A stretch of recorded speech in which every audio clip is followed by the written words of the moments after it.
Dr. Eric Kelly III and a host of phenomenal speakers from all around the globe for this 7-day virtual event that you don't want to miss. The mission of the Black Business Expo is to raise scholarship money from kids all the way from high school all the way from college. The Black Business Olympics is one of the largest Black business showcases in the world. It is an opportunity for businesses and companies to showcase their businesses globally. We are going to be giving away laptops up to $5,000 away to students. Again, I'm Olivia Appleberry, the founder of 2 Cents Finance and one of the speakers for the expo. I am so excited to see you there. For more info, go to www.blackbusinessexpousa.com or call 919-308-9090 and hope to see you there.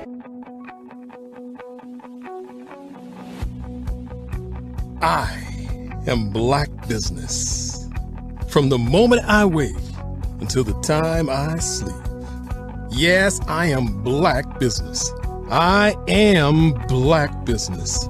Tell me, are you Black Business? I am Black Business. Do you support Black businesses? Listen, I support Black business because I am Black Business. Black Business Expo, one of the largest business showcases in the history of Black business in the world. The world! Sign up today at www.blackbusinessexpousa.com or call 919-308-9090. I am Black Business. I am Black Business.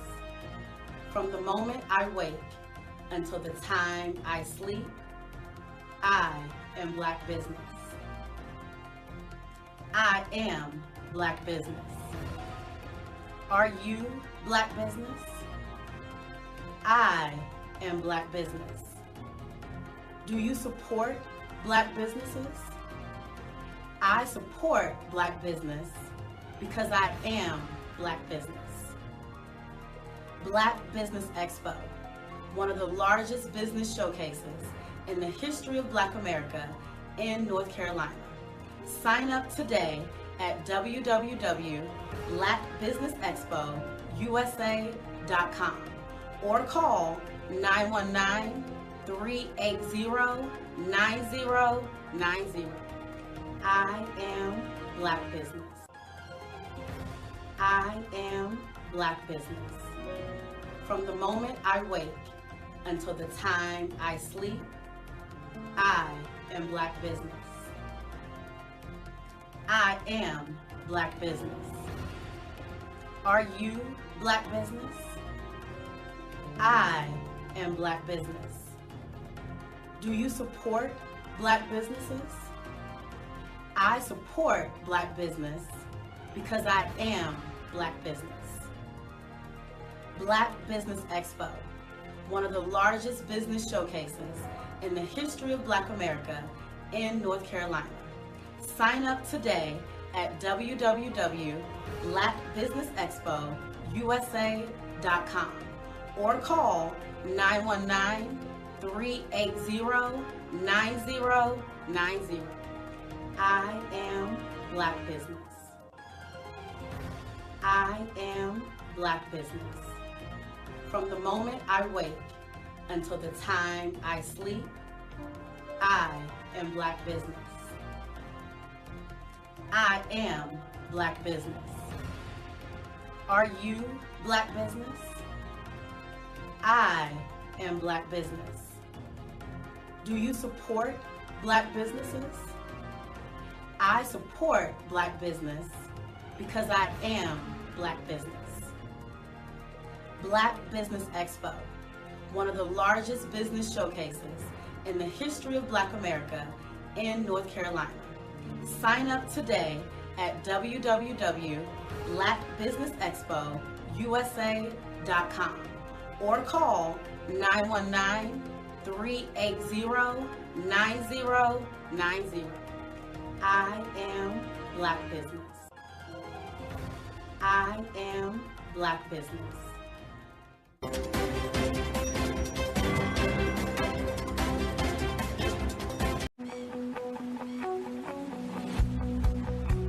I am Black business.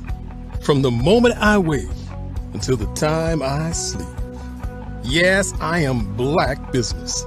I am Black business. Tell me, are you Black business? I am Black business. Do you support Black businesses? Listen, I support Black business because I am Black business. Black Business Expo, one of the largest business showcases in the history of Black business in the world. The world! Sign up today at www.blackbusinessexpousa.com or call 919-308-9090. I am Black business.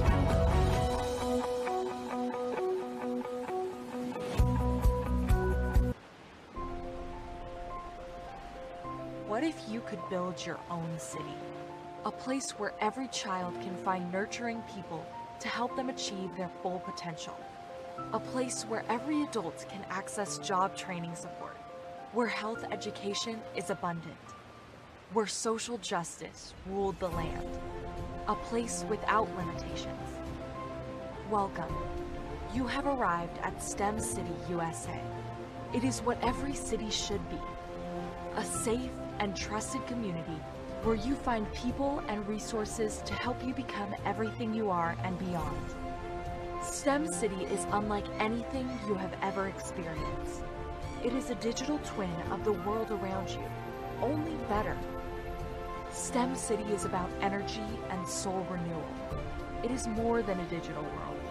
You can almost feel the power of live cultural events, music, and theater. STEM City promises a better future for children with caring mentors and hands-on activities with dedicated tutors to support our youth. STEM City is your passport to a healthy lifestyle with weekly events addressing our community's many issues. STEM City is your financial well-being with helpful information on wealth management, career advancement, job training, and so much more. STEM City is the community you deserve. It is the city where your dreams can come true. STEM City USA, a place in the sky that is accessible to all who reach for the stars.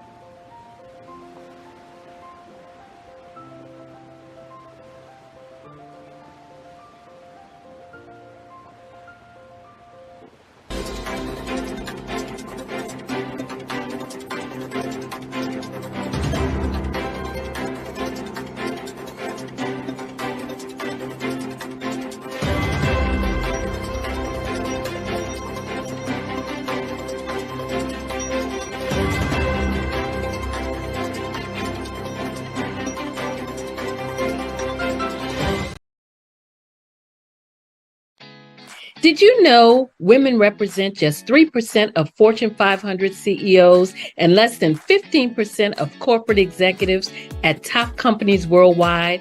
Have you wondered what the secrets are to getting into the top ranks, whether in the private or public sector?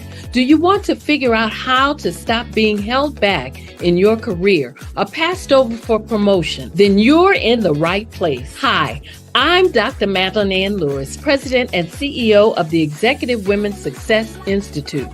I have decades of experience in the military, the federal government, and corporate America, and my mission is to help women succeed and tap into their full potential. I want to reach 1 million+ women around the world to become the leaders they are meant to be.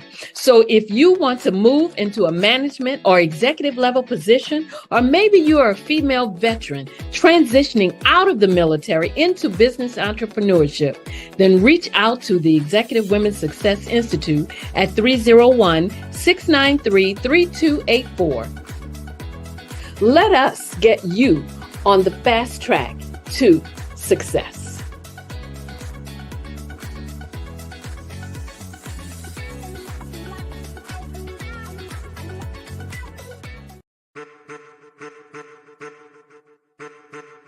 I am a child of the Most High God. He has gifted me in ways that I could not even imagine and didn't know.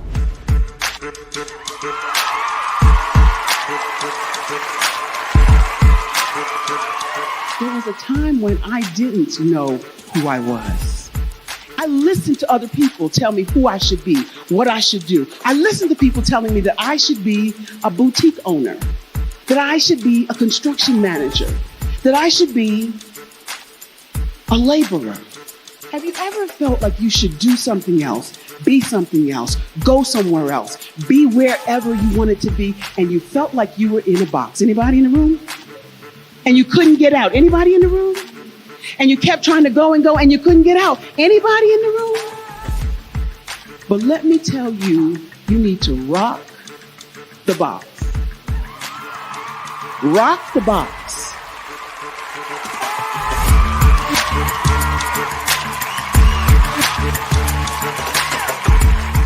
I am engaging, inspiring, and empowering.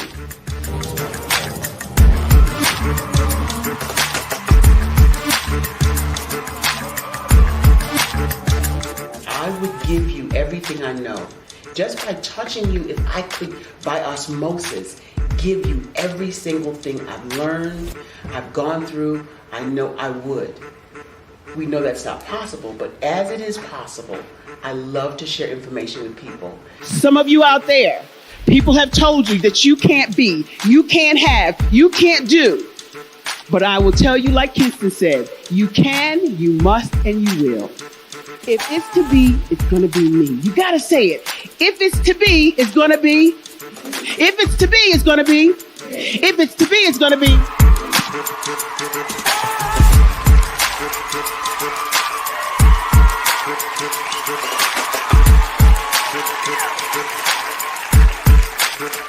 Barbara is because she believed what her mama said about her and not what other people told her.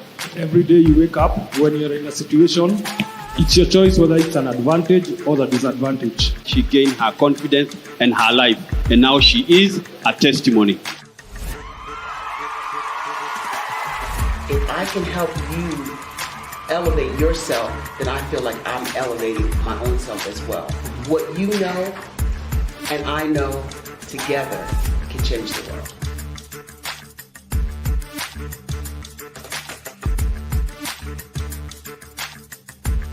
Are you a forward-thinking entrepreneur or business owner? The world is changing faster than ever, and it's time to pivot and adapt to the future. Hello LLC is here to help you do just that. Hello stands for helping enterprises leverage leading-edge optimizations. Our innovative solutions can streamline operations, reduce overhead costs, and give you a competitive edge in a market projected to reach $5 trillion by 2030. By pivoting to the metaverse, businesses can tap into a rapidly growing market that is projected to be a significant part of daily life for 25% of Americans by 2026. As a full digital metaverse agency, the Hello LLC can help you create custom solutions to streamline operations, increase productivity, reduce costs, and drive brand recognition. Why should you pivot to the metaverse with the Hello LLC? By leveraging cutting-edge technology, you can provide immersive experiences for your customers, expand your global reach, and unlock new revenue streams. Contact us today to make the pivot.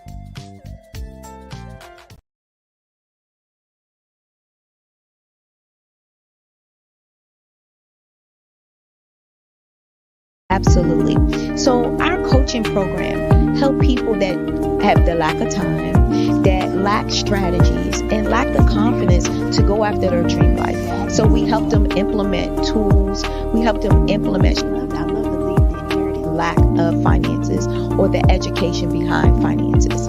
But it wasn't until I lost my firstborn, my only son, that life changed for me. And where I was going after it all, living the corporate life, hit my 6-figure income, and living in my dream house with my dream man, driving my dream car. Wow. I nearly lost it all when I lost my son. And so I realized it only takes one financial catastrophe that can change your entire life. That's what made me start All New Beginnings. Because no matter what's going on in life, there's a new beginning. And because of that, we develop a program called Wise Minded. My little slogan is, don't just dream it, let's live it. If they want to connect with you or work with you, what is the best ways for them to be able to do that? Well, for my social media guru, you can connect with me on every single social media platform as Tanya T. Morris. I was born in a little village on the island of Haiti. Many deadly diseases pounded me. It is as if they were on a mission to end my existence on this earth. I refused to give up. In 1983, I left Haiti and came to the United States of America. And I came with $5, 2 shirts. I didn't speak in English. I came to Atlanta. I got a job. I was a doorman. I was a doorman with a dream. What I used to come on stage. I'd rehearse this moment that I'm standing in front of you. That's the power of a dream. Maybe today is the day you begin acting as if you already have it. And then step out with full force. Take a risk. No condition is permanent. Don't let your situation distract you. You are chosen. You are called. You are born for a purpose in this life. Artist to me is a creative expression of something from nothing. You know, it explodes onto the canvas, or it explodes on in my work. One of the things that I try to do more than anything is I try to just give the lines and the movements and emotions and expressions into what I do. Art really means to me a chance to express how I feel deep down inside. Most of my art begins as a thought that I might have, you know, whether it's sports, whether it's history, whether it's a woman or a man. It pretty much starts as an idea of thought before I get into the actual image of what I'm going to draw. I do a lot of historical pieces. I was a history minor in college, and I love to do history pieces. And a lot of times I'm thinking about history, and then I try to make that history impact you as you look at it. That's one of the reasons I do pictures so large. You know, people ask me, why do I do the pictures so big? And I tell them, I want the piece to impact them as they're looking at it, to kind of dominate them, dominate their space. And most of my pieces I try to do off page. I don't try to do anything that's going to be in those 4 corners or in a square. And I want your imagination to be a part of the piece that you're looking at.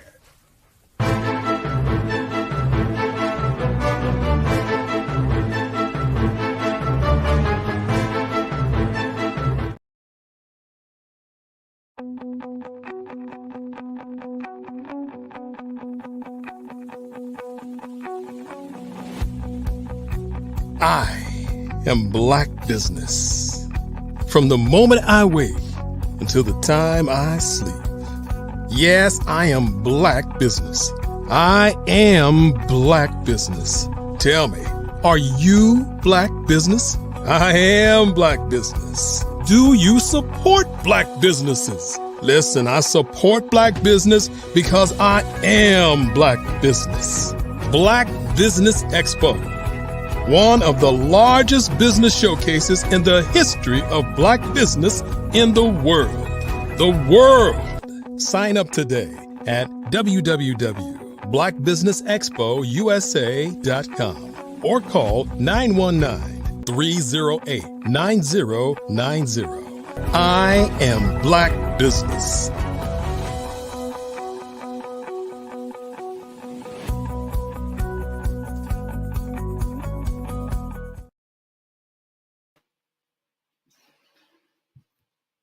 Good morning, business owners, entrepreneurs, thought leaders, and corporations, and welcome to the Black Business Network. My name is Dr. Enolia Foti, and I am the CEO of Enolia LLC, the Director of Operations and Development, and the CEO of Expressions of Humanity Foundation. I am your business moderator for this morning on the Black Business Network. The Black Business Network is a 24-hour business network showcasing Black businesses, business owners, entrepreneurs, and thought leaders worldwide. We have speakers from North Carolina, London, Singapore, Africa, which is where I am hailing you right now from, Japan, and cities all over the United States. The Black Business Network is a global community sharing its business knowledge to empower, inspire, and educate businesses about businesses. And your keynote speaker will be myself, Dr. Enolia Foti, as I will speak to you about a mindset. So let me tell you a little bit about myself. As Dr. Enolia Foti, I went to school, my bachelor's degree in mathematics at the University of Massachusetts, and my master's degree from Regis University, and my doctorate, earning 2 honorary doctorates for the work that I do in humanities as well as in welcoming peace into this world. So I'm here to talk to you a little bit today about a mindset that I called Empower, Achieve, Succeed through Self-Mastery. But I'm going to do it on the premise of a basic statement. It's a statement that I love to encompass and I love to make people aware of. Dream a beautiful dream or you will be dreamt. What does that mean?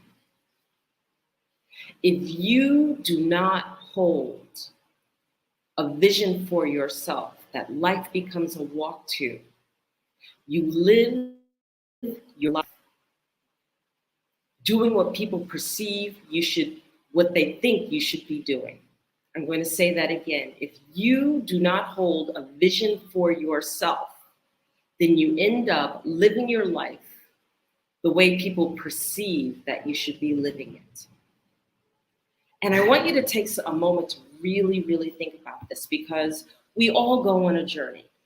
We're born, obviously. We go through what is standard education for those of us who are lucky enough to be able to participate in it. We get shaped and cultivated by the surroundings that we enter into.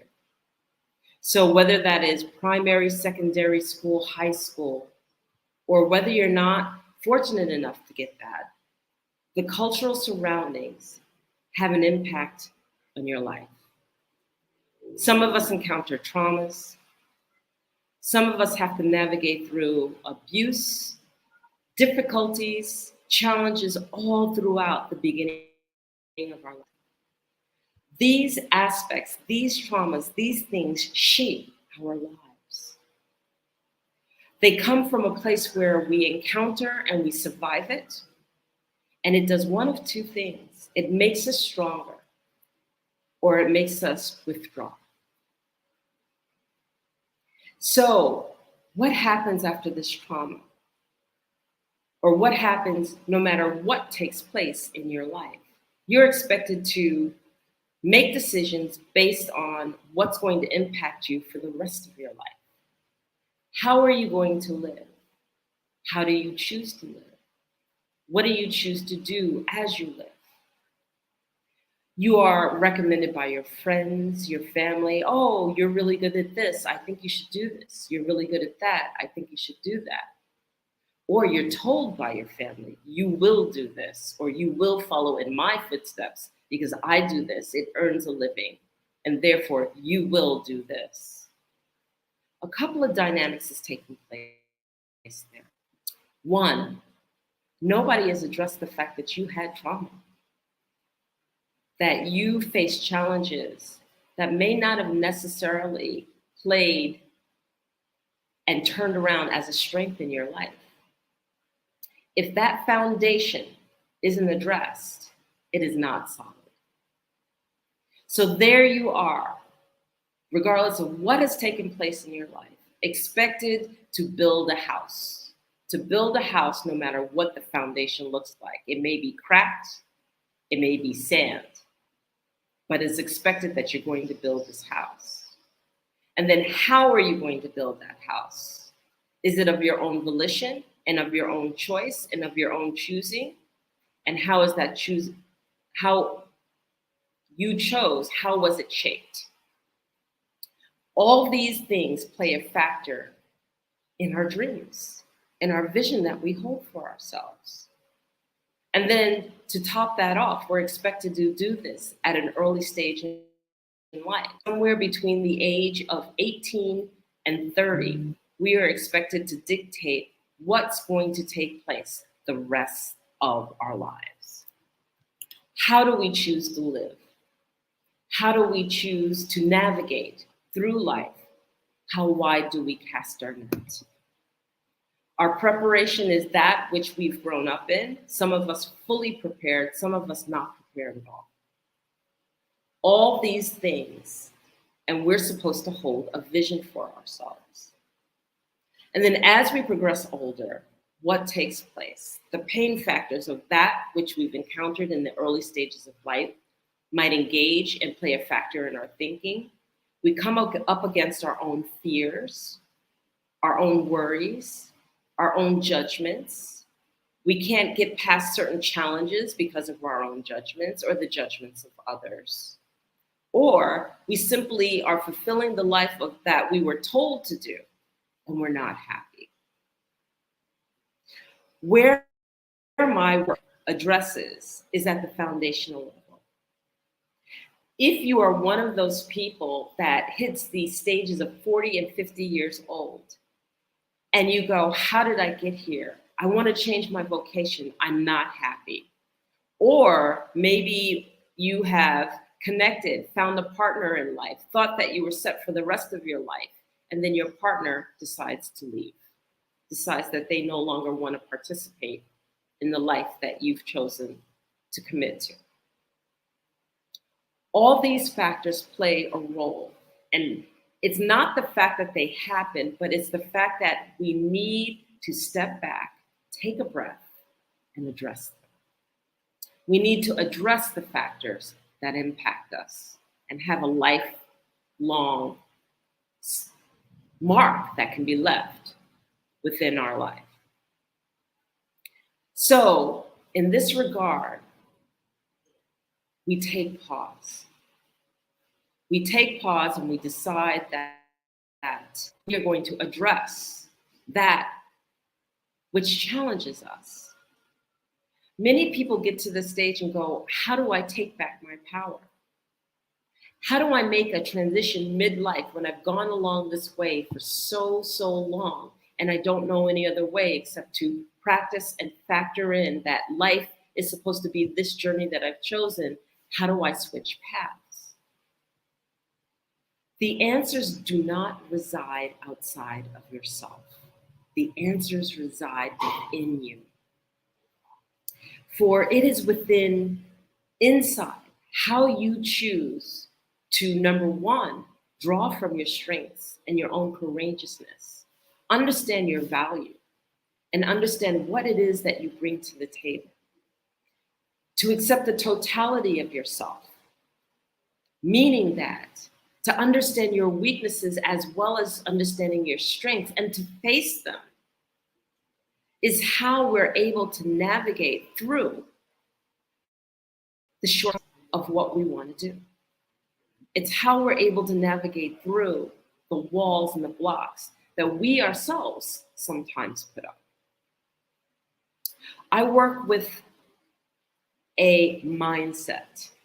The mindset is called Empower, Achieve, Succeed through Self-Mastery. And what it teaches is it teaches how to walk through life consciously without reacting to everything that engages us. It teaches how to observe and be the observer of your own life. And why would you want to do that? Because it is exhausting to react to every moment. If we are reacting to every engagement that takes place with us, if we are reacting to every relationship that takes place with us, if we are reacting to every challenge that engages us, we're exhausted because you're reacting every single way that you look. You need to take a breath. You need to take pause. You need to reflect inward and understand that what it is that you bring to the table is of value. You need to understand how you think, how you process information. And when you process information, how do you act upon that information? To know thyself, to truly understand how we choose to participate in life, how we choose to move through life, how we choose to navigate through life, where our shortcomings are most likely to show up because we're aware of our weaknesses and we're aware of our shortcomings, is our strength. All of us have vulnerabilities. All of us have things that maybe we don't want others to know. But when you choose to expose that vulnerability and to show that vulnerability, the moment that you do that, it then becomes your strength. How does it become your strength? Look at it this way.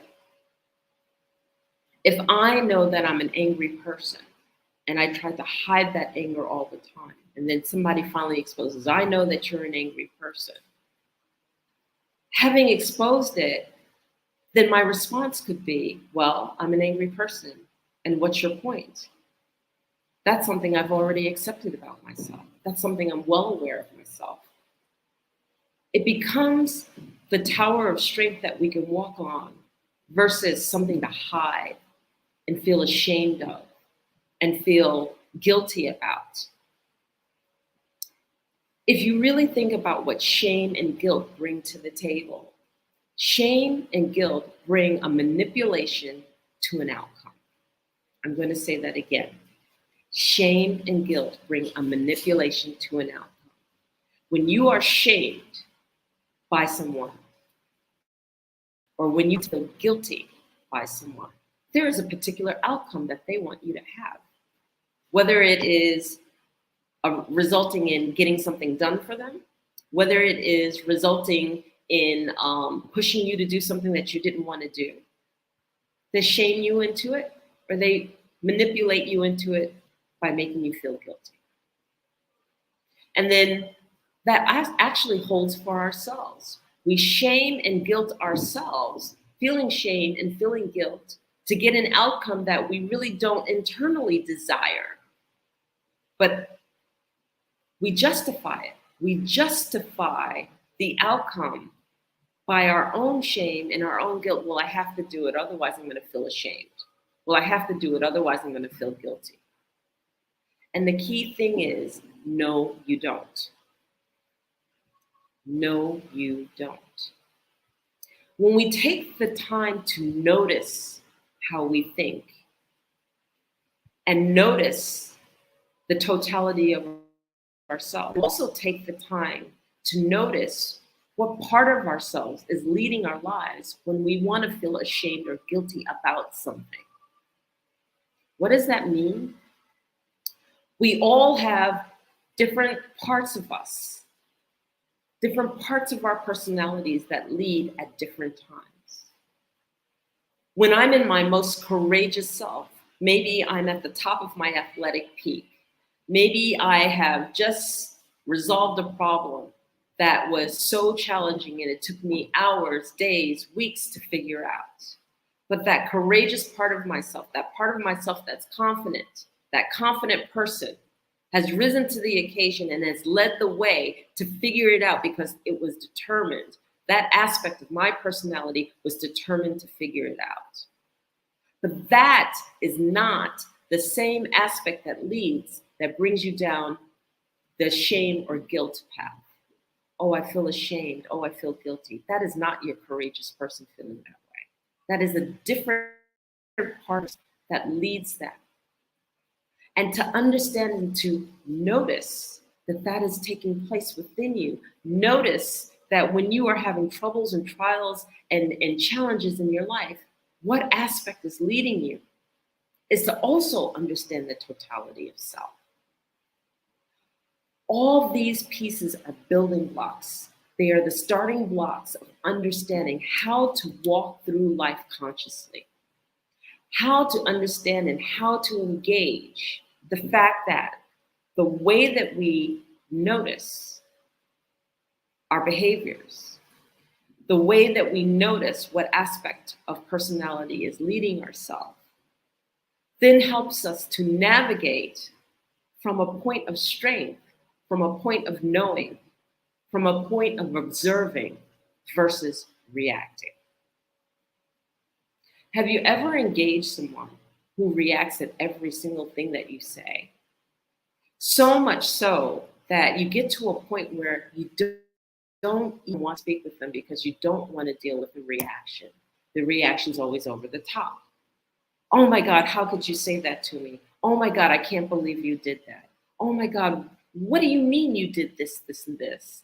And they immediately go to anger. Yes, we are emotional bodies. And yes, we are going to have some type of reaction, but our emotional body does not have to lead every moment of the way.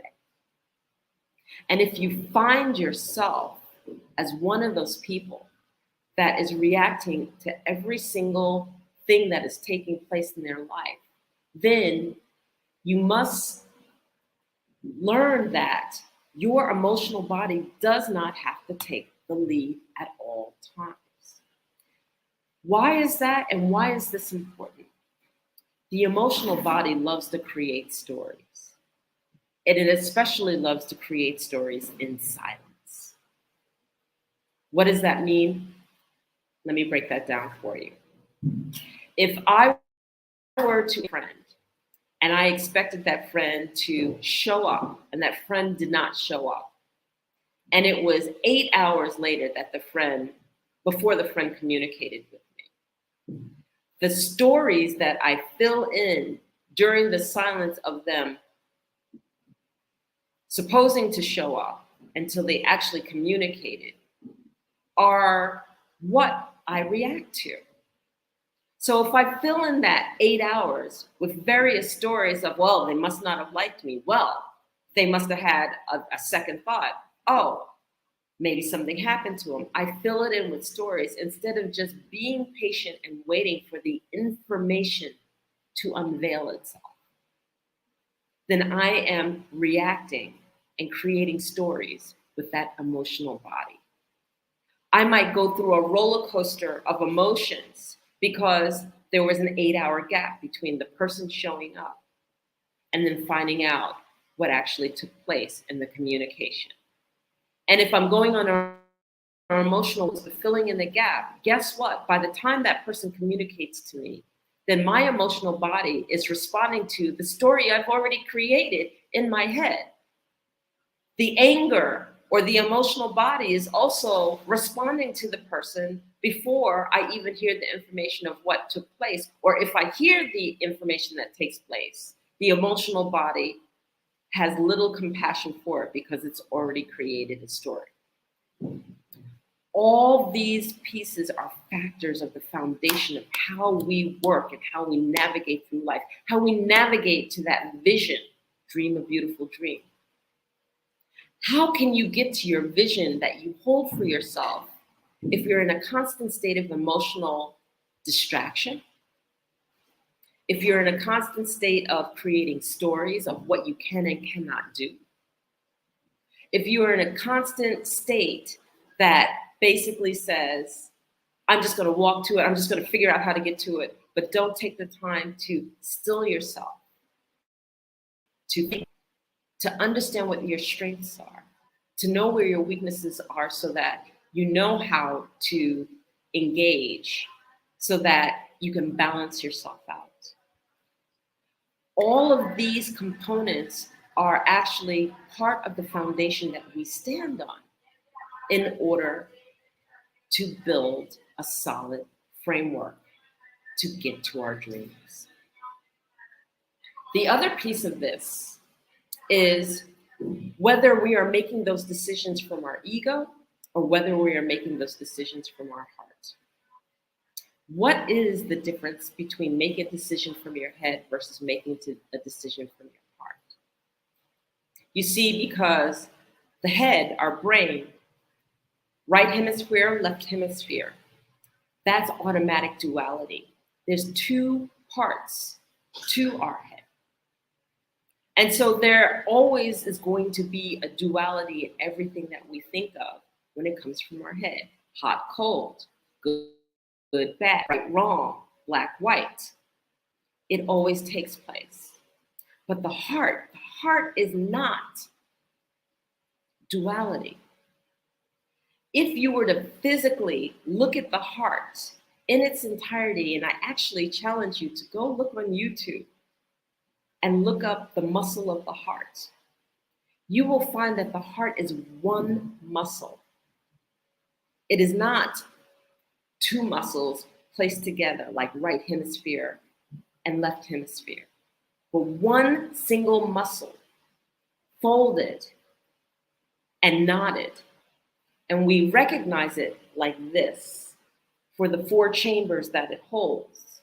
But if you were to unknot it, it is a single muscle. And in that single muscle, there is no duality.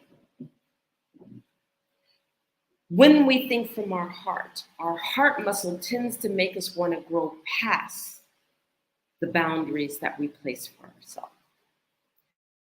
The heart tends to make us want to challenge ourselves into new things. The heart muscle makes us want to do more than what we're doing now. It wants to reach. It wants to grow. It welcomes initiatives. It welcomes information. It welcomes a new way. And it is the brain, the ego, that creates the duality of, well, how can I do that? How can you do that without money? How can you do that and you don't have the resources? It always brings the positive and the negative along with it. When we have a heart's calling, we get a desire to do something. We get a desire to go to that vision. We get a calling to be something. We get a calling to be someone specific. We know what we want to do unquestionably.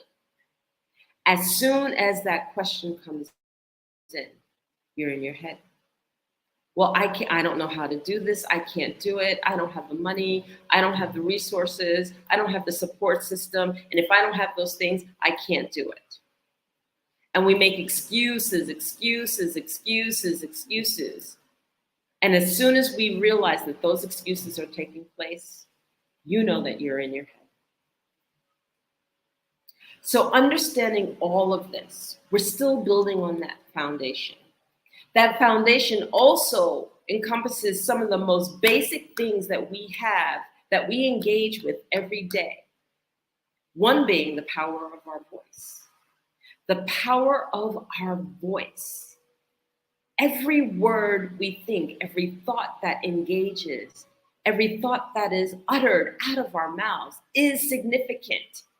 There is a frequency that takes place, and it's powerful because that frequency is the motivator and the inspiration that moves you and navigates you forward.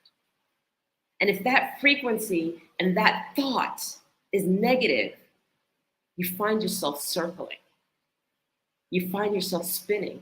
You find yourself going nowhere fast because you sabotage yourself before you can ever get started.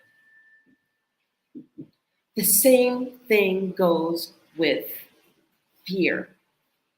How we choose to define fear, how we look at fear, how we rise to the occasion to accept the challenge of what we are afraid of, to move past the fear, impacts our lives, impacts you ever getting to that vision. And then next, we have judgment. Judgment might be even more powerful than the fear, even though judgment comes from fear. Why? Because judgment is projected onto us from others, as well as the fact that we judge ourselves. Do you judge so much that you've halted exactly where you are? Do you judge so much that it doesn't afford you the opportunity to engage? Think about that. Judgment has an impact. Do we give away our power by accepting the judgments of others? And when we're told, no, you can't do that, or no, you're not capable of doing that, do we accept it as our truth and stand in that judgment of others? I believe that that's being dreamt. Dream a beautiful dream or you will be dreamt. You're being dreamt. You're being told what you can and cannot do. And you accept it as your truth. And therefore, you don't move forward. Your limited beliefs. I talked about in the beginning how we actually are cultivated, how we are raised, what we go through and what we experience in the early parts of our life does play a role in how we choose to move forward through life. Your belief system halting you from executing and doing and being the person that you could be or the best version of yourself. And next, we have forgiveness. Do you forgive yourself? Sometimes we go through traumas and we go through changes, but then we let that pain that took place at those moments, at those times, dictate how we view life the rest of our lives. So are you looking through the glass of pain and judgment and fear and limited belief? Or are you able to forgive yourself and actually lay those aside so that you can navigate through life on a solid foundation? What is it that holds you? How do you perceive power? Power isn't about power over someone. Power is about standing your truth and holding that vision and then being powerful enough by valuing self, understanding your self-worth, and finding the courageous aspect of your personality to navigate to that vision, no matter what anyone believes and what anyone thinks. That is power. Power is not, and I repeat, not how we belittle, demean, and step on others in order to make ourselves perceivably strong. And then I think standing in your power, not I think, I know standing in your power, is to take the culmination of all of these pieces and to be able to navigate our way through life as the best version of ourselves, as a kind, intelligent person with integrity, heartfelt, heart-led. so that we can execute that which we know we want to do. These are the mechanisms of empower, achieve, succeed through self-mastery. My masterclass, a 10-week course that will help you not only embrace a mindset to establish a strong foundation, but it will help you navigate through business and through life. Because it's not about what is outside of yourself, but it's about how you shine through the roles that you play and the being that you are. So I subscribe to you. If you are interested in this coursework, in this mindset, please take a look at my website at www.enolia.live or reach out to me at info@enolia.live. And take the time to really step back and take a look in that mirror and understand that when you can look in the mirror and totally love and accept and embrace the totality of who you are, with your strengths, with your weaknesses, with your shortcomings, with your grandeur, then you are ready to establish and have that strong foundation that can be built on. Let me help you navigate your way through.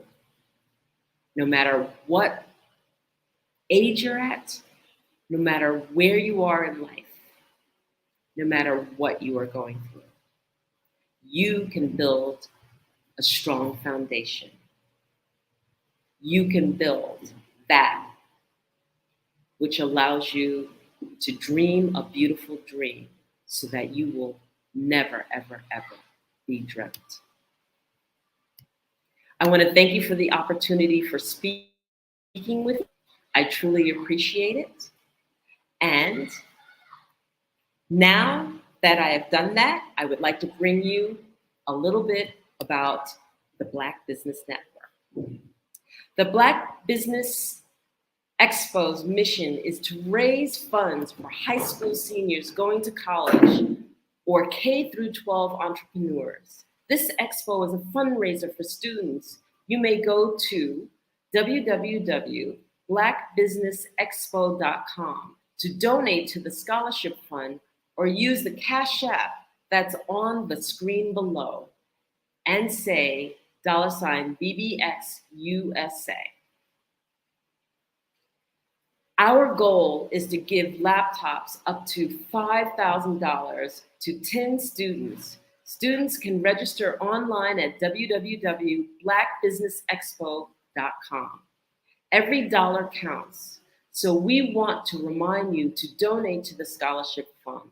We want to thank our Black Business USA sponsors for August 2023. NC 100, Moody Capital Partners, Suede Soul, 5-Star BDM Media, Lotus Ritchie Coaching and Training, Carolina, Virginia Minority Supplier Development Council, Step Management, Hello LLC, BHS and Associates, Margie McLean Foundation Incorporated, Genius is Common, Earth Essentials, Mullane Cheney Global, Executive Women's Success Institute, The Quality Coaching Company, Superwomen Business Services, Creative Force Studios, Lee Entertainment, Artistic App Design, and Black Business Expo USA. And I want to leave you with this. Genius is common, and I will see you on the other side. Over the past few years, we've seen the growth of existing and new initiatives focused on financial inclusion, building global networks, and reducing the wealth gap in response to the idea there's not enough seats at the table. whether their outcomes are to increase the representation of Black executives on corporate boards, ensure an inclusive global economy, or to create new U.S. African commercial pathways. The strategies are often carried out by separate programs. The question is, should they be? With the continent of Africa being home to more than half of the world's fastest growing economies, the youngest workforce, over 400 companies generating more than $1 billion annually, 700 generating more than $500 million annually that are poised for growth, and being the destination of nearly $5 billion in venture capital in 2021. Diversifying U.S. and Africa commercial engagement by building bridges between African businesses and their U.S. diaspora should begin being seen as mutually beneficial. From helping to reduce Africa's enormous capital gap to catalyzing two-way trade opportunities, the COVID-19 global pandemic hopefully has taught us that global challenges and opportunities are more interconnected than we thought. During the pandemic, African companies like Unicorn Flutterwave, insurance provider Reliance Health, ride-hailing app Yasir, and 54Gene, the continent's first bank of DNA on people of African descent, proved that when African companies have access to networks, capital, and information, they grow big, grow fast, and create solutions that are valuable to the world. This is why Be Direct was created. We are the first U.S.-based but African-centric board preparedness and board search company designed to connect U.S. Black talent and corporations to African businesses. Unique and fundamental to Be Direct's success is our process of helping board candidates adapt their experience and networks to an African context before they're connected to high-growth companies that are looking to locally and globally scale. From our focus groups with African business execs and government leaders, we don't ignore the sentiment that business is easy, but people are hard. Having a pool of board candidates with hard-to-access networks and extensive experience across the business life cycle, including successfully raising capital, is table stakes for an initiative like this. So yes, we have that. But corporate or entrepreneurial success in the U.S. does not guarantee success in Africa. Developed alongside industry partners on the continent, our training program, Be Direct Prep, is designed to transpose their experience to create cultural comfort, understanding, and a commitment to helping businesses in Africa scale. Our board governance sessions are African, continental, and country-specific, integrated with cultural awareness and dexterity training, masterclasses led by African industry execs, and mentoring and coaching from African continental-based facilitators. But even more unique to Be Direct Prep, we cap off our training program with an immersion trip to help candidates that have not been to Africa before see and feel Africa's complexity and opportunity from African soil. We all know traditional network-based board placement has historically left a lot of us out of ever really being in the paid board pipeline. Our strategy supports the work of many great organizations that are successfully filling seats at U.S. board tables by creating more tables for those that are still left on the sideline. It's time to start seeing the role and value of U.S. Black talent and businesses on the continent of Africa differently. Old perceptions and habits limit economic inclusion. Let's transition Black talent and the African businesses they will support from the periphery of the global economy to its core. Living in a global lockdown, we all know now how fast local and global economies can change, and see the value of having businesses that hire, strengthen local value chains, and even grow globally. Status quo in any form holds back progress. We must democratize U.S.-Africa commercial engagement by socially and economically connecting cultures that have long been disconnected. It's time for Africa's U.S. diaspora to redefine their global value by helping African businesses scale continentally and globally.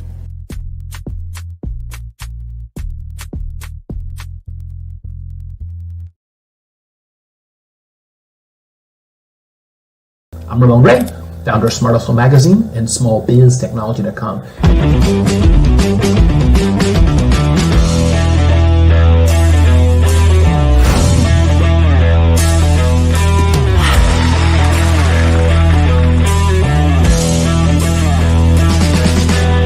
You're here today to celebrate small business success. Stand up on your feet.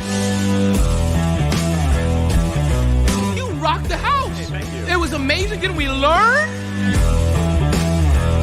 For me, success comes from failure.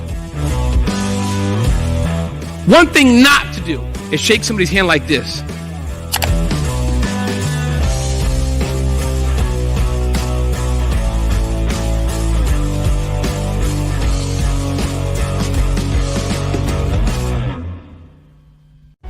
Cash flow, 5, 10, 10, 75. I use the cash flow app to keep track of my charities. Cashflow 5-10-10-75 helps you manage expenses, helps keep track of charitable giving, helps you save your money. Cashflow 5-10-10-75. Download it today. Cashflow 5-10-10-75 would like to wish the Cyber Bears good luck in this year's first robotics competition.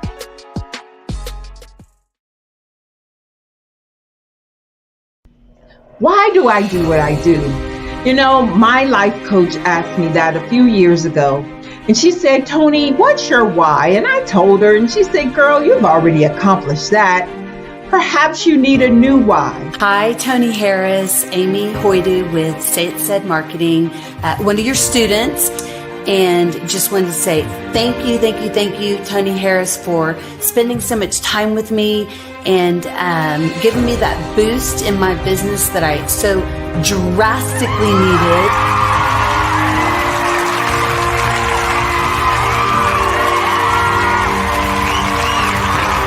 My why is to touch, move, and inspire my clients to take drastic steps to be better than they were before they met me. I'm a resource. I'm a connector.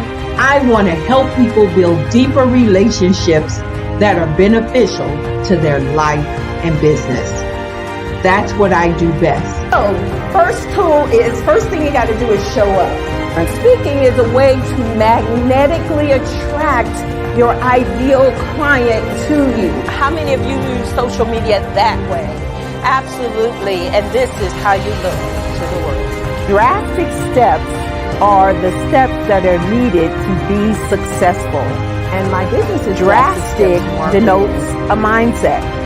Getting out of your comfort zone. Doing something that you don't necessarily feel comfortable doing, want to do, but you know it's a necessary step to be successful in your business. I get the most satisfaction when I see my connections flourishing into relationships long after I am gone. Hi, my name is Jasmine Augustine with Media Jasmine, and I've joined several networking and referral groups in the area. And Network in Action Northeast Houston with Tony Harris Taylor is one of the best organizations that I've joined. I love that piece of what I do, and it is what fuels my fire.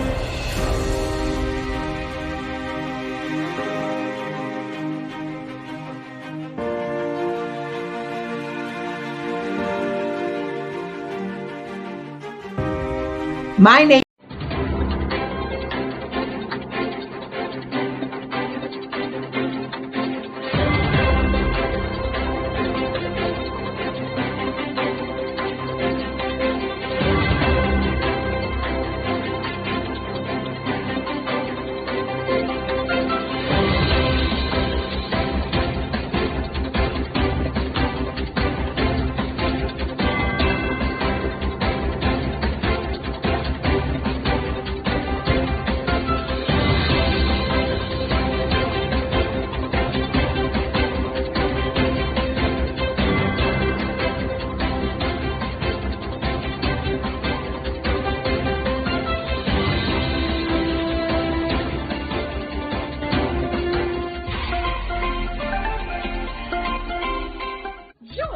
Dr. Eric Kelly III and a host of phenomenal speakers from all around the globe for this 7-day virtual event that you don't want to miss.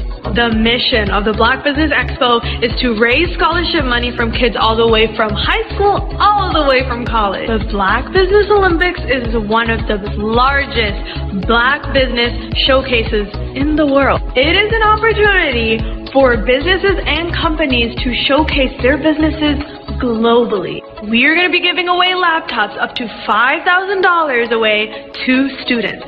Again, I'm Olivia Appleberry, the founder of 2 Cents Finance and one of the speakers for the expo. I am so excited to see you there. For more info, go to www.blackbusinessexpousa.com or call 919-308-9090 and hope to see you there.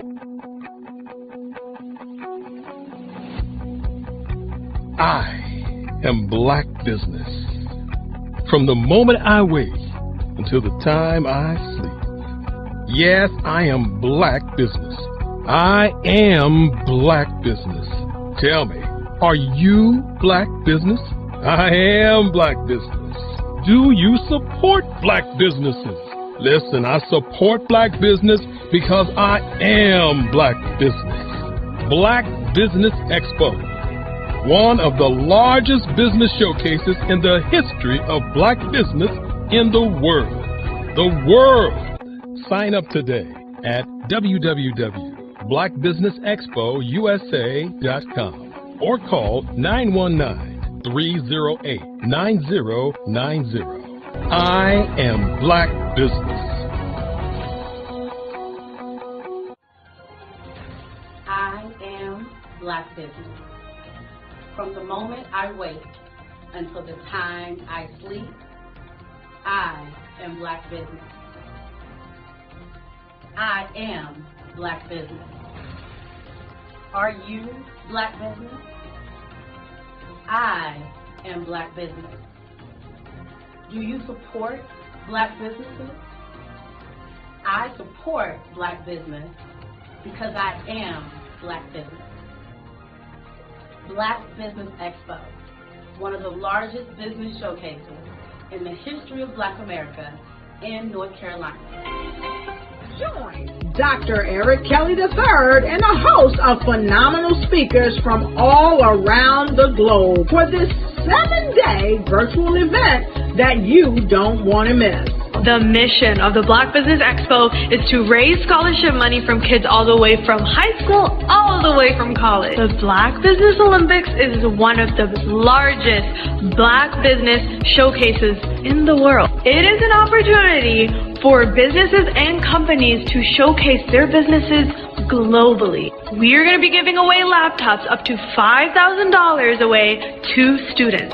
Again, I'm Olivia Appleberry, the founder of 2 Cents Finance and one of the speakers for the expo. I am so excited to see you there. For more info, go to www.blackbusinessexpousa.com or call 919-308-9090 and hope to see you there.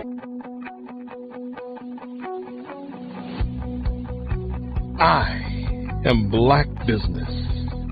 From the moment I wake until the time I sleep. Yes, I am Black Business. I am Black Business. Tell me, are you Black Business? I am Black Business. Do you support Black businesses? Listen, I support Black business because I am Black Business. Black Business Expo, one of the largest business showcases in the history of Black business in the world.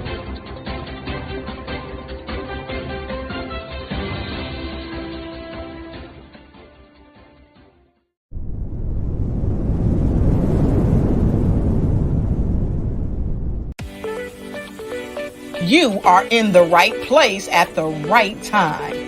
The Black Business Network opens again for its Black Business Olympics, a 24/7 broadcast on business, strategies, global branding, social media marketing, finance, advertisement, and much, much more. Featuring the top, most powerful entrepreneurs and speakers and thought leaders from all around the world as they gather together for this phenomenal event. Join the Black Business Network streaming live into the metaverse, STEM City, USA, Black Multiverse, Pod TV, Roku, Hulu, iHeartRadio, Apple TV, YouTube, TikTok, Instagram, Google Podcasts, Facebook, LinkedIn, IBM TV, Spotify, and Twitch. Tune in today and be a part of this amazing movement. The Black Business Olympics welcomes you.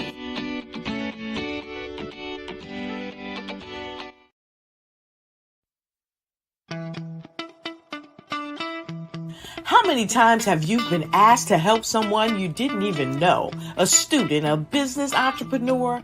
Or did you ever even ask, where did they end up? That business, that friend, that entrepreneur. Well, just maybe they ended up in a gang, bankrupt, homeless, or worse, dead. Maybe they turned to crime, drugs, and alcohol. Did you ever wonder? Did you destroy their dream, or was your life always so easy? At the Black Business Olympics, we started a movement to help students complete. Give them hope and foster success. Help them to leave their dreams of providing laptops, computers, and up to $5,000 in scholarship funds. Today, we ask you to help a student, a business owner, or an entrepreneur to realize their dream by sponsoring them, supporting them, and buying from them. Consider this. With $1.6 trillion in our Black community, we only ask for a small donation for our students, our businesses, and our entrepreneurs. And you can change a life today. So I ask you, what are you going to do? Sit on the sideline and watch our students in high school be losers, miss out on their dream from lack of resources? Or are you going to donate to the movement and change their future and yours as well? Give us a call today at 919-308-9090. Change their life by investing with action to the Black Business Olympic Fund. The Black Business Olympics, one of the largest business showcases of Black business in the history of the world.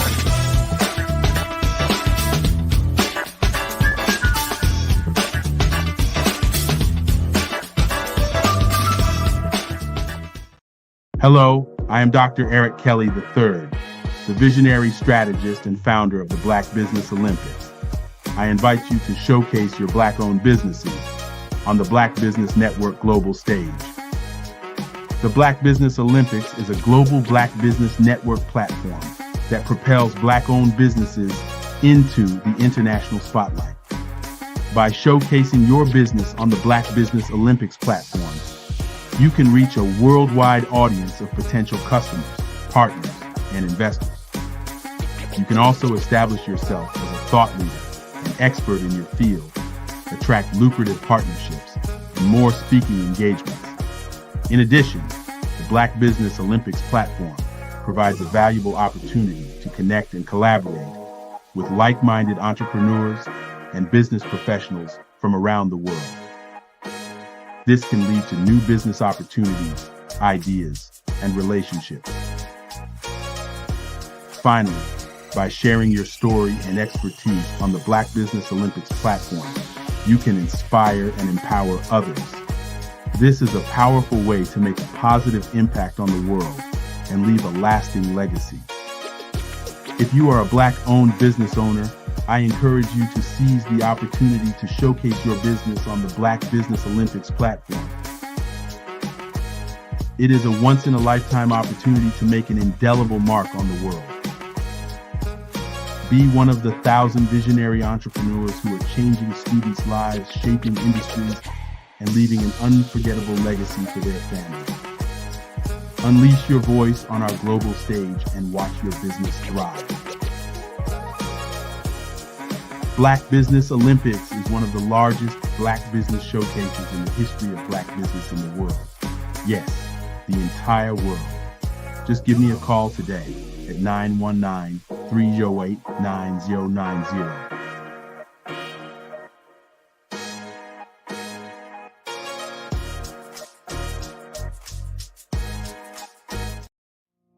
Did you know that approximately 333.34 million businesses exist today, according to a report from 2021? And you may be one of those businesses, or maybe you're not in the business market yet, but you're aspiring to be a business owner. Well, guess what? you're in the right place at the right time. Because let's face it, everything is about timing and opportunity. Hi, my name is Dr. Lotus Richey, and I'm the CEO and founder of the Lotus Richey Coaching and Consulting LLC, along with the Lotus Richey Ignite Show. 15 minutes of success with Dr. Lotus Richey, as well as books to boom your business and bring who you are. And today, I want to bring this amazing message to you about the Black Business Network and the Black Business Olympics. See, the Black Business Network and the Black Business Olympics is designed to help people just like you, that's right, that look like me, to take their business to the next level. Not just in your front yard or your backyard, but globally. The Black Business Network and Black Business Olympics is designed not to just help you survive, but to help you thrive. So join us today as we come together with businesses all around the world to support our students, our children, our young teens, our young entrepreneurs. What we do is we come together to help raise funds for students who are aspiring to be business entrepreneurs, who are aspiring and who are thriving in college. We endow them with a wonderful opportunity to gain scholarship of either a laptop or several thousands of dollars. And we invite you to help be a contributor to this amazing opportunity to help someone that looks just like you. So join us today at our website and let us connect with you and help you ignite and take flight in every area of your life on the Black Business Network and the Black Business Olympics. I'll see you on the other side.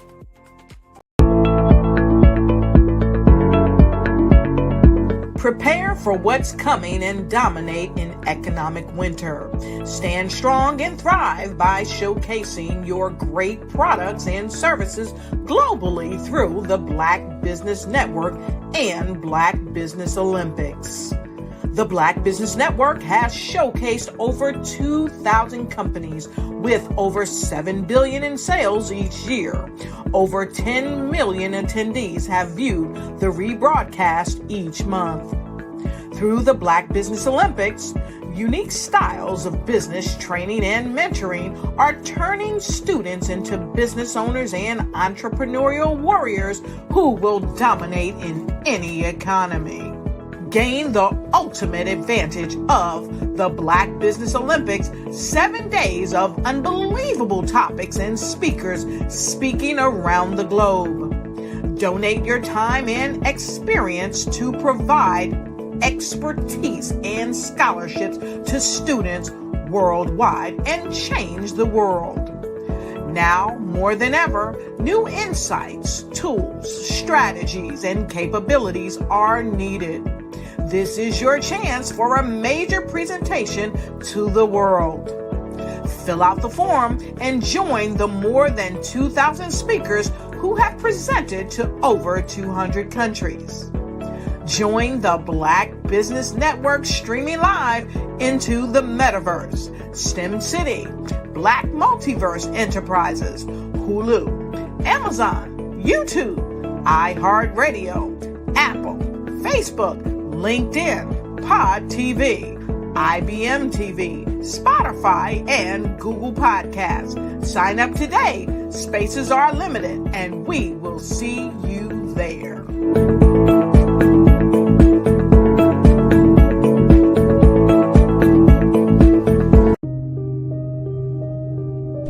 The Black Business Expo is changing my life. This year, they are giving away laptops and even $5,000 in cash to students just like me. I'm Alexis, and I want to go to college to fulfill my dream of becoming an entrepreneur. Help the Black Business Expo going to www.blackbusinessexpousa.com and also becoming a vendor, a sponsor, or donating.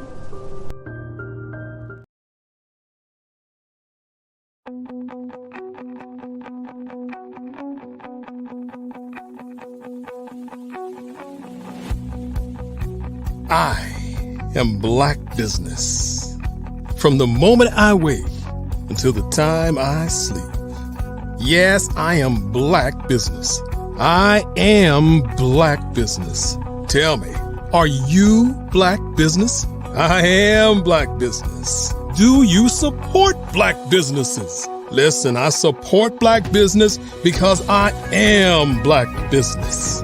Black Business Expo, one of the largest business showcases in the history of Black business in the world. The world!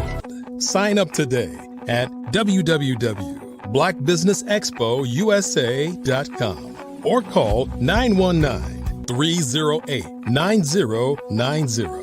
I am Black business.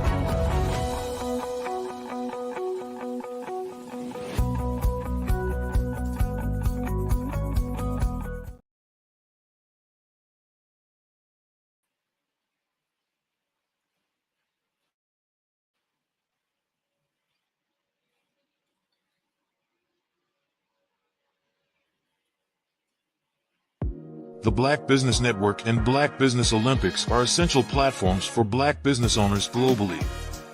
They provide the tools and support you need to succeed in today's competitive marketplace. Join us today as we collaborate together with businesses from around the world to support our children, students, and young future entrepreneurs, Black businesses and corporations. We raise funds for students going to college and young entrepreneurs who are aspiring to be business owners, and we invite you to be a contributor today.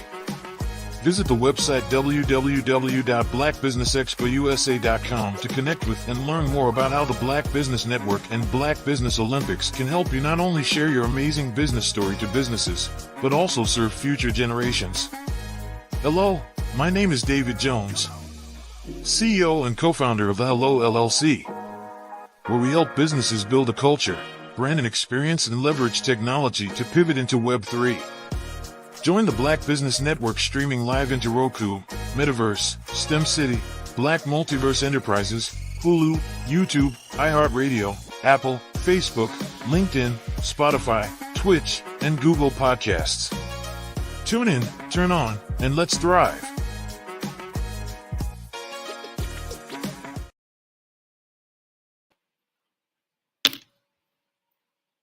Good morning, business owners, entrepreneurs, thought leaders, and corporations, and welcome to the Black Business Network.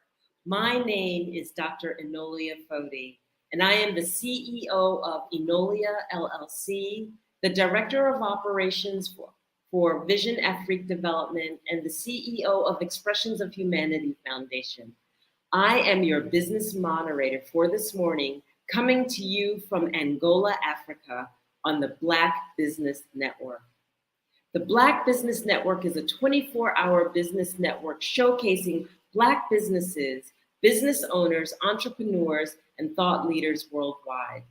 We have speakers from North Carolina, London, Singapore, Africa, Japan, and cities all over the United States. The Black Business Network is a global community sharing its business knowledge to empower, inspire, and educate businesses about businesses. I'd like to present to you a fireside chat, and our guest for that fireside chat is Andrea Adams Edwards. She is a coach, a mentor, an author, a speaker, and a TV co-host. She dives into life fully through her exploration of new experiences with adventures fueled by curiosity and love. Skydiving, scuba diving, horseback riding, coasters, motorbikes, gourmandizing, big city lights, picture taking, nature views, high heel shoes are a few of her favorite things. Also, a lover of books, this avid reader is the co-founder of Keg Book Club, Keg Kids Book Club, and Keg Tweens Book Club, and a podcast called BABBLE Battle with Me. This speaker, coach, mentor, radio, and television host, Power Voice, was unleashed after receiving mentorship from Les Brown. Andrea was also mentored to Think into Results by John Tallarico and uses this experience through role modeling and self-expression to empower youths to develop speaking skills, public speaking skills, access their inner self-talk, change their mindset, and transform their lives by improving their relationship with themselves and others. Mother and Entrepreneur are some titles that this Guyanese-born multi-best-selling author owns. She advocates A21.org, whose mission is to end modern-day slavery and human trafficking. She is the founder of Adorn Me, LLC, Adorn Me Learning Institute, Global Kids Speak Oratory Club, and Caribbean Things by Adorn Me. And you can connect with her at www.linktr.ee/adornme. I welcome to our platform Andrea Adams Edwards. Thank you so much, Enolia. Oh my goodness, I really appreciate that really grand welcome. And it's just indeed an honor and a privilege to be here this morning. It's wonderful to have you here. So there is so much to delve into here. So let's start with your coaching. Coaching, mentoring, youth, adults, and spanning that horizon. Tell us a little bit about your work. Oh, most definitely. So for me, getting into coaching is something that came over, I would say, more in the recent time of my life. For me, it's because I had, like many others, had many different life experiences that really and truly that I realized that people go through stuff. And I was able to overcome certain things. And because of that, I was like, you know what? When I was walking through my journey, there are times that I felt so lonely. And because of that, I thought it would be awesome for me to be able to share with others and to be able to help others. So let me just go back a little bit on it for clarity for our listeners. As a child growing up, I was born in Guyana. I was raised in Barbados. So I'm a Caribbean girl now living in Jacksonville. And as a child, I suffered at the hand of abuse. And because of abuse, I lost my voice. The side effect that I had is that I was unable to speak up. I was unable to speak out. And even though as a young lady, I went into pageantry and even won pageants and so forth, I still was somewhat very shy. So for me, I went into adulthood, and many times there are times I should have speak up or I should have spoken up about stuff and I didn't. I found that I still had that disadvantage because I never would speak up for myself. And I knew that it's because of my experience as a child, and I understood very much so that the journey that you have as a child is so important. It's important that whatever it is that's instilled in you, that's what usually transitions to adulthood. So for me, in terms of coaching, I would have been given that opportunity to work with Les Brown. And that would have been maybe 3-4 years ago. I would say overall, everything was a journey before that. But when I really was able to gain that confidence to be able to really and truly speak up, I see that my life has really transitioned a lot. So for me, in terms of coaching, my main goal and my main focus is to leave a global footprint on the lives of youths. I want to be able to enable them with that ability to communicate and communicate first of all with themselves. Because the most important conversation that we must have before we can function is that conversation that we have with ourselves. Being able to love ourselves, accept ourselves, and to communicate a great message to ourselves. Once we're able to do that, then we can live the optimum life and have beautiful relationships with others, be able to communicate clearly with others. So that's where my coaching really lies in terms of helping the youths primarily. And even going from there and my own personal life experiences, I am now embarking on another journey where I have my eyes set on becoming a psychologist because I really and truly want not only to be able to understand the mind better, but to be able to genuinely, with the knowledge back, be able to help youths and especially women. Right, right, right. That is very, very admirable work. And one of the things I wanted to go back to, as you were saying that you were able to really teach children to communicate, what were some of the fundamental things that help you get over your own communication issues or experiences that you needed to be able to come forward as a shy child or a child that has gone through trauma? Because when we go through adversity ourselves, sometimes that adversity helps us, that vulnerability and that hurt and that pain helps us to be the strongest advocate for the child who, or the other children who might experience the same things. Like, can you talk to us a little bit about how you were able to draw from those experiences? Most definitely. For me, I'm a mom of four. I definitely would not have wanted my kids to develop the same traits in terms of not being able to speak up, not understanding the importance of representing themselves. So for me, that was one of my strongest drives, ensuring that I teach my children and I help them to get the gift of speech. And most of all, for me, I would have spent my life, what I would say, as a avid learner. I always had the hunger to learn. But for me, in terms of where I came from, third world country, and the economic resources my family had, I wanted to get a degree and do further education and so forth. I was not given that privilege because of where I came from.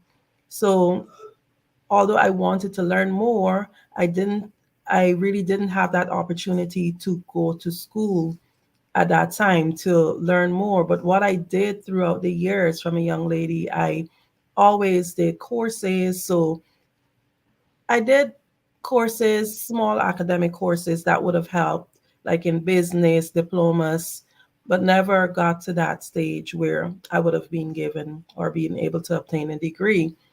But I always had a hunger to develop myself. But how I was really able to get over that stage, it would have been maybe around the start of the pandemic. I was invited by a friend to be what you would call like a support for her, and it was for a program called, oh my goodness, a Healthy Thoughts Challenge. And for me, I never really understood. I thought what I was doing was really personal development all my life, but I never understood that just doing a course was not necessarily personal development. There's a big difference between having that mind shift when you do a real personal development course. So when I did that Healthy Thoughts Challenge, I was like, oh, yes, I'm supporting you on this as a friend. But for me, I just thought that my mindset was already great. I was like, I don't have bad thoughts. I don't cuss in my head, etc., etc. I thought that, I had it all down pat. But when I did that challenge, I realized that my thoughts that I had in my head about myself was definitely not healthy. I was literally self sabotaging myself in so many areas, not thinking I'm good enough.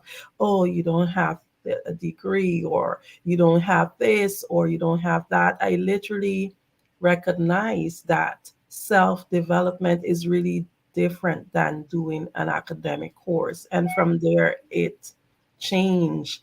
I reached out. I was able to work with Les Brown. I was able to work with John Tallarica under the Bob Proctor program, Thinking into Results. And if I tell you, it's been everything right now. It's like, I look back, it looks like I'm far way ahead from where I began in a short time, and that's because of personal development. Oh, well, you don't have to preach to the choir here because I'm a huge advocate with personal development. That's actually where I work.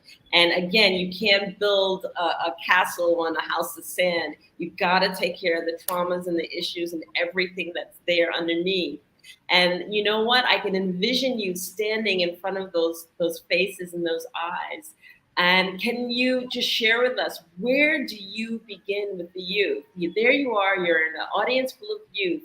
Where do you begin and how do you engage them? Because this is really important for people to hear, that it's not the standard, academia that actually draws them in. So share with us a little bit about that. Oh, most definitely. So, as I mentioned before, I knew, for me, let me just back a little bit. When I started the personal development, I knew that everything stemmed out of what you call self love. And I say that over and over again. We have to love and accept ourselves. And the brand that I built, it's called Adorn Me. Adorn Me actually means I adorn me. You have to love yourself first. And I have even created like a Facebook group, and I have like maybe 100 and some people who listen to my meditations, my daily meditations. And it's just called I Adorn Me, the self-love, self-care space. So I understood, yes, it starts with me. So as it relates to the kids, I knew that whatever it is I'm doing, I felt that it is of a greater calling. It's not me, it's just something that's in, I'm being used as a vessel. So I knew that I had to help these kids. My program is called Global Kids Speak, and the whole idea that's been implanted in me is to leave a global footprint on the lives of youths, and not just in the USA. I have mentors. I've had a mentor from South Africa, Canada, Barbados, and we have kids from all over. So it's not just kids in the US. I just didn't want to come into my community here in Jacksonville and create a club, a brick and mortar club, and just limit it. I knew the possibilities of the internet. And for me, I wanted to reach children who might not have an opportunity. When I think of myself as a young lady, I wanted so bad to have more for myself. I wanted to, in fact, at that time when I left school, my dream was to be a pilot. And I went and I researched every means in terms of how I can do my piloting course and stuff. And my family's like, oh, we don't have the money. And of course, I was from a broken home, and I can understand living with aunts and uncles and stuff.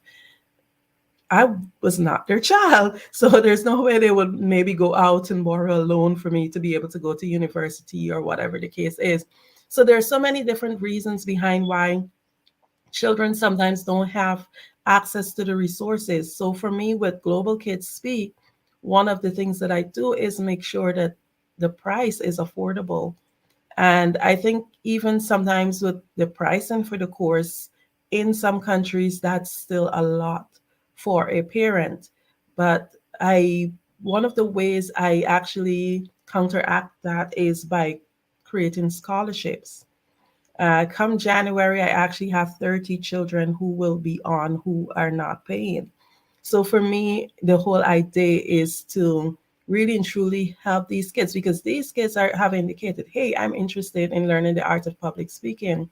So for me is to be able to help them. I have kids, especially even in the US and overseas, who are coming on scholarships. So I have some that are paid, some that are not paid. So for me, the dream is really and truly is to give them that opportunity, because the possibilities of developing the skills of public speaking, it really and truly helps a lot with college and even going on to jobs and just generally helping to learn the art of communicating. And there's so many benefits, because in our program they have to learn how to write, and they learn the importance of making a first impression and understanding that first 7 seconds count.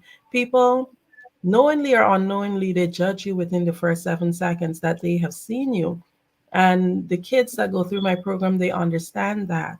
And they're able to work with mentors who have been trained by Toastmasters International, who have been trained by Les Brown, and they're actually being given tools that they can use. My kids, I've seen children come in on the program who would not even say good afternoon, and with confidence, and now they're very confident, and their parents are giving really great feedback. Actually, come 10th January, this is the start of our third year, and I intend to have the program grow, because my intention is to not only have one class per week at a specific time. I intend to have staggered classes, because I've had people from South Africa that would have asked in their time zone 6:30 in p.m. It's really and truly too late for a child to join the class for them. I think that would be maybe 12:30 or 1:30 their time. So there are so many things in the pipeline for Global Kids Speak, and I'm really excited about it. That's absolutely wonderful. And I'm a huge advocate as a speaker myself, and understanding that when a youth finds that they can use their voice and that they actually are listened to, because a lot of times, what do we have? Those old adages, children are to be seen but not heard, and things like that, that just shuts everything down. It's imperative for them to be able to understand that what they say is invaluable. So I really applaud that, which is a perfect segue into telling us a little bit more about your books, because you can't do the speaking without the reading and the writing. And the reading is so important in terms of captivating the heart, motivating, inspiring. Tell us a little bit about your books. Certainly, this is exciting. So, my very first book, oh my goodness, as a child, I always remember saying, hey, one day I'm going to write me my book. I'm going to write my own book. But even in saying that, I don't know if I really had that belief 100%, being in Guyana and the exposure in just being a third world country. So I just always thought, well, hey, this stuff like this happens in America, in the US. So I really and truly feel so touched that I'm a best-selling author 3 times. My first book would have been with a Guyanese author. She had a series called Women Across Borders, and that would have been her third series when she invited me to write. And I was like, ooh, I mean, yes, I did think about writing as a child, but I don't know. So I went ahead, took the plunge, and that one was called Women Across Borders Soaring to Greater Heights. And that was the first time I actually spoke up about my abuse as a child. I was so scared. I can remember when it was published, because I didn't tell family members about my experience. And it was something that I kept within me. I've never had any official counseling or anything about it. I've spoken to my pastor many years ago, but to go in depth in terms of any kind of therapy or anything like that for it, I've never done that. Most of my healing came from just being in church and praying and forgiving and stuff like that. So when I wrote a chapter, it was an anthology. When I wrote my chapter in that book, it was so scary for me, because it was the first time publicly I was saying anything about it. But it really brought me a lot of relief and release. And my second book would be another anthology, would have been Her Story. This is with the wonderful Caroline Wilson. She also approached me. We would have met when we did the Power Voice program with Les Brown. And Okay. she approached me about writing. I was like, hmm, here again, I have to think about it. She said, don't think about it, just do it. So I did. And my chapter in that book would have been called Persevere with Elsa. It would have been just highlighting a period in my life. I would have mentioned earlier that I did things for growth along the way. So I was developing, yes, along the way without even knowing that how much I was growing. So that period of my life, it would have been when I had a job. I was working at this really beautiful company in Barbados, Colombian Emeralds International, duty free Caribbean. And I was a sales associate doing pretty well. And I had a job at Sandy Lane Hotel. That is like the prestigious, luxurious hotel of maybe the entire Caribbean or one of them. That's where all the celebrities stay. So for me, the jewelry that they sold there at that time was high-end jewelry. You could have a piece of jewelry for 100 and something thousand US dollars, etc. Uh-huh. So it was very prestigious and I loved it. So when they told me, hey, we're moving you because you do so well, we're moving you to become an administrator for a location. I was like, I didn't want that because I would not have my commission anymore. But anyway, I was forced to take that post. It wasn't an option. And I had started studying accounting because at that time I wanted to become a chartered accountant. And I was applying for positions within the company and not getting it. And I remember one day I was like, no, I've shown so much growth from the time I started with this company because I worked for that company for almost 10 years. And I've shown so much growth from the time I started working with the company to where I was at that time. There's no way that I should not be given an opportunity. And I asked to speak with the regional HR manager. And I was just showing the power of speaking up because I was so afraid to speak up. Again, that haunted me, that inability to really represent myself. So I just highlighted that in the second book. The third book would have been with Les Brown and John Tallarico, and that's Greatness in Me. And in that book, I just spoke mainly about my chapter was called Adorn Me. Again, I adorn me to adorn yourself. And I just spoke mainly about my journey of trying to understand or getting to that point of understanding the importance of loving me, the importance of adorning me. So it's basically self-love and just encouraging others to understand the journey to self-love and self-acceptance. So that's pretty exciting. So beautiful. And then I want to just get a little bit in before our show ends about your TV hosting. Talk to us a little bit about your radio. Oh, most definitely. So I am not doing that anymore. I think maybe it might have been May or June would have been the last time I would have done that. But I was hosting for about a year and a half with Destiny Unleashed. That's with the wonderful Kelly Worrell and Valbert Bryan. They were both students of Les Brown, and Kelly has like a really great vision in terms of that TV show, and she invited me and Valbert to co-host with her. That was such a beautiful experience, but I believe at the time that there were so many changes and there were so many things that were going on with me, I needed to just step out and continue on my journey to build what I was doing. Because when you're doing co-host, it takes up a lot of time because we always filming, you got to create content and so forth. But Destiny Unleashed was definitely a beautiful experience for me. It's available on Roku and on demand. Okay. Generally, so that was a beautiful experience too. So you have this beautiful message. What is it that you want everyone or the youth to know right here, right now, that you would share with them?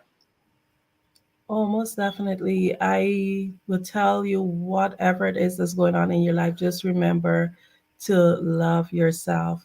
I've been being part of social media, you find sometimes people have their 2 cents to put in, as I would say, and I've been knocked down for promoting self-love, but I will still continue to do it because I know a lot of Christians think that self-love is not a good thing. And I tell them, if you're coming from the standpoint of being a Christian, the Bible says, love your neighbor as you love yourself. So you have to love yourself in order to be able to love your neighbor. So you have to love yourself. So I would tell persons, it's not being selfish. The greatest gift you can give yourself is to love yourself first, accept yourself first. And you will give those around you a beautiful gift because you will be living your optimum life and you'll be able to give them the best version of yourself. Beautiful. Andrea Adams, can you please share how people can get in contact with you if they want to view and engage with you? Most certainly, I would say because I spoke about a broad number of things, I would say the best way to get me is through Linktree. I have my phone number there, all my social media handles, etc. are there, and that's linktr.ee.ee/adornami, ADORNAMI. Thank you so, so much. I want to thank you for the opportunity of sharing with us and telling us about your beautiful work with the youth. And there are so many youths out there that feel lost and they're like looking for engagement. So if you're out there or if you know a youth that is looking for engagement, please let them know about Andrea Adams' programs and share the knowledge and share the powerful a gift of empowerment and coming into one's advocacy. So thank you again, and genius is coming, and I'll see you on the other side.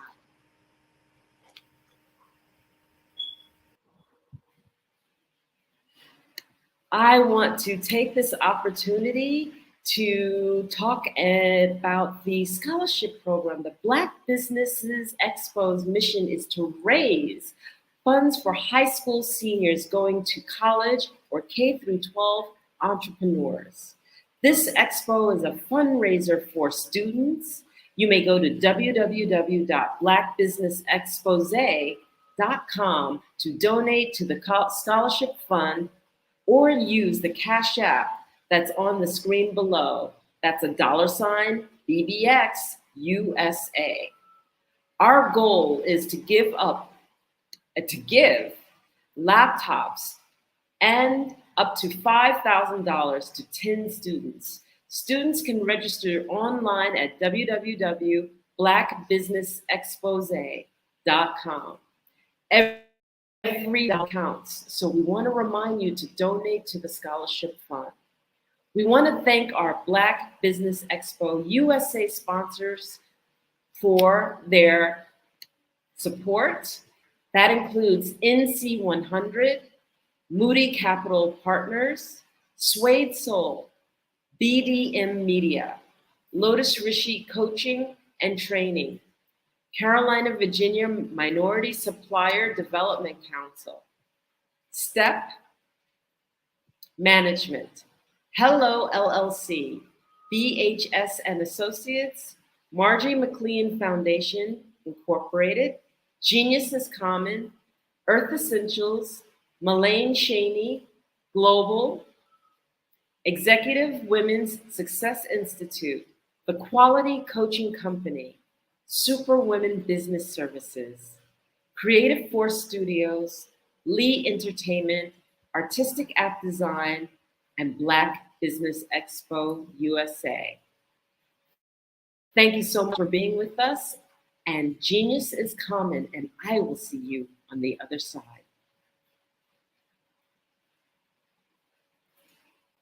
I'm Kennedy Harris. My genius is being an entrepreneur. I'm the CEO of K-Lock, a company where I develop my very own line of kids supplements. I currently market my multivitamin for kids to help combat weak immunity. During the pandemic, research has shown that having a strong immune system is key to fighting off disease. My vitamins are for kids, but adults can benefit from them as well. I'm adding a proprietary blend to my supplement line. I want to create my own blend so that I have a competitive edge in the marketplace. Staying healthy is important to me so that we live longer and have healthier lives. My website is klockproducts.com. That is KLOCK. Genius is common.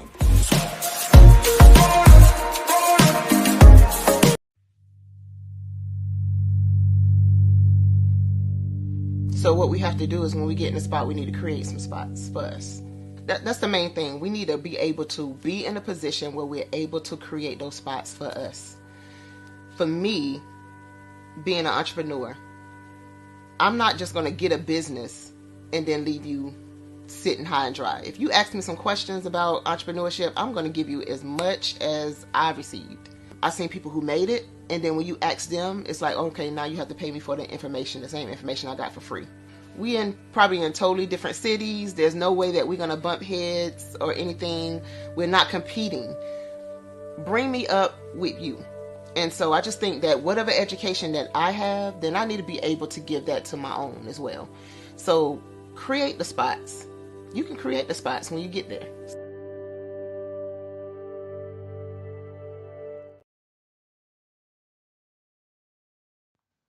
Genius is common. And my genius is nutritional strategy. I am Shawnee Smith, the owner and creator of Can Do Spice. Can Do Spice was created because I knew that adding herbal and mineral supplements to my diet did not have to be boring. In fact, because I'm a food enthusiast, I knew I could create something flavorful and explosive that also had the benefit of adding herbal supplements such as sea moss, bladderwrack, burdock root, and black seed, just to name a few. I invite you to take this journey with me where we come together and take control of our nutritional health. It is my way of sharing my genius, the gift of flavor and the healing power of herbs to the world. What is your genius?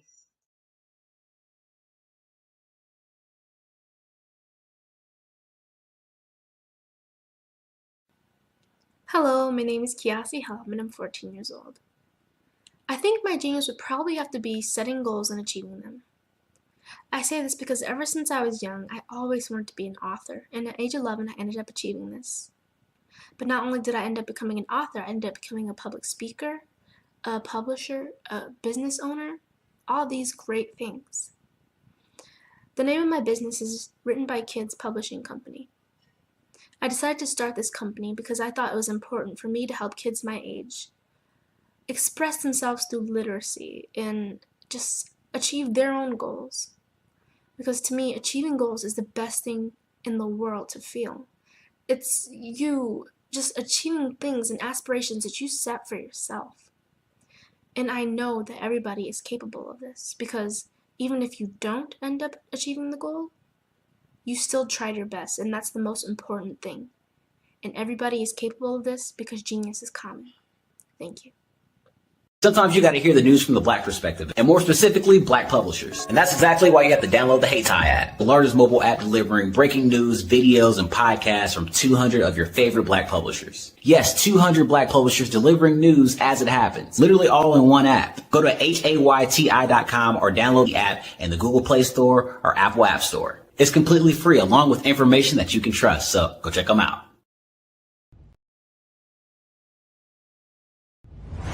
Social media is evolving. It's more vibrant, more colorful, more energetic, and so are you. It's not just photos anymore. It's video, it's audio, it's subscriptions. And now there's Fanbase, a new monetized social network. Fanbase delivers the complete native app experience with full content monetization for every user. No algorithms that shadow ban your engagement or growth, and no ads. Follow anyone for free and subscribe directly to your favorite creators for $4.99 a month. Plus, show some love by tipping on any post. Also, make a Fanbase page and monetize your content the same way. Finally, connect with your followers by posting the amazing content you already create. And now, get paid for it. It's time to energize and monetize. Because everyone's a fan of something, and everyone has a fan base.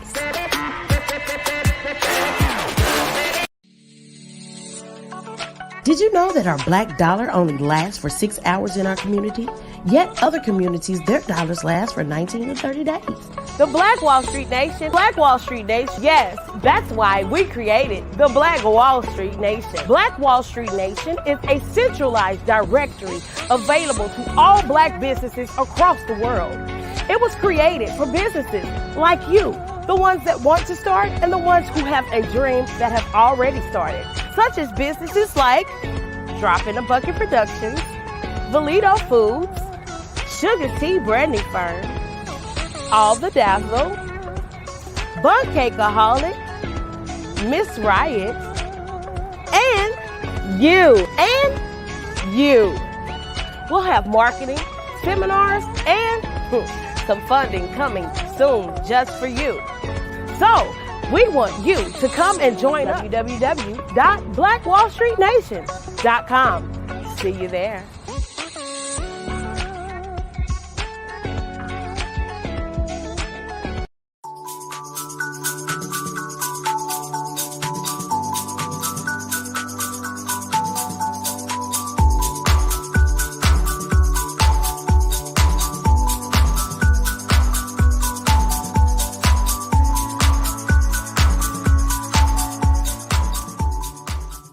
I have my PhD in biomedical informatics, and I tend to focus and get really passionate around genomics, particularly when we talk about genomics for precision health, genomics for community and population health, so on and so forth, and some of the disparities and differences that manifest themselves in the human body based on your heredity, your ethnicity, your environmental impact and stimulus that's coming from outside of your control, and how that impacts the way you ingest medicine, the way your body takes in that medicine and delivers it throughout your cells.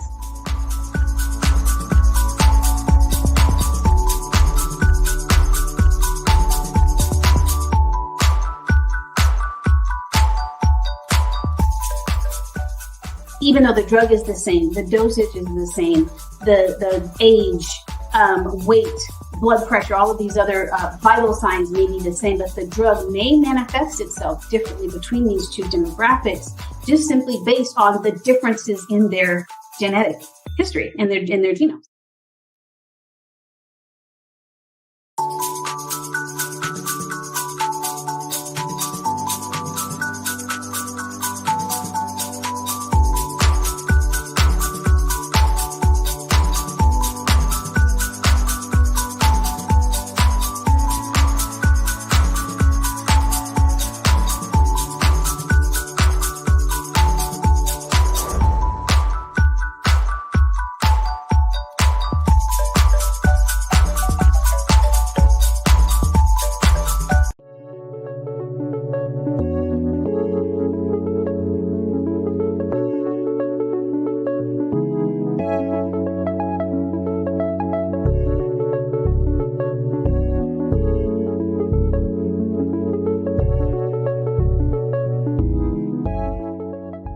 Passion has been around helping communities of color and historically underrepresented and underserved communities, minority, rural, veterans, persons who are differently able, in the intersection of education, innovation, technology, industry, and let's throw some entrepreneurship in there just for fun.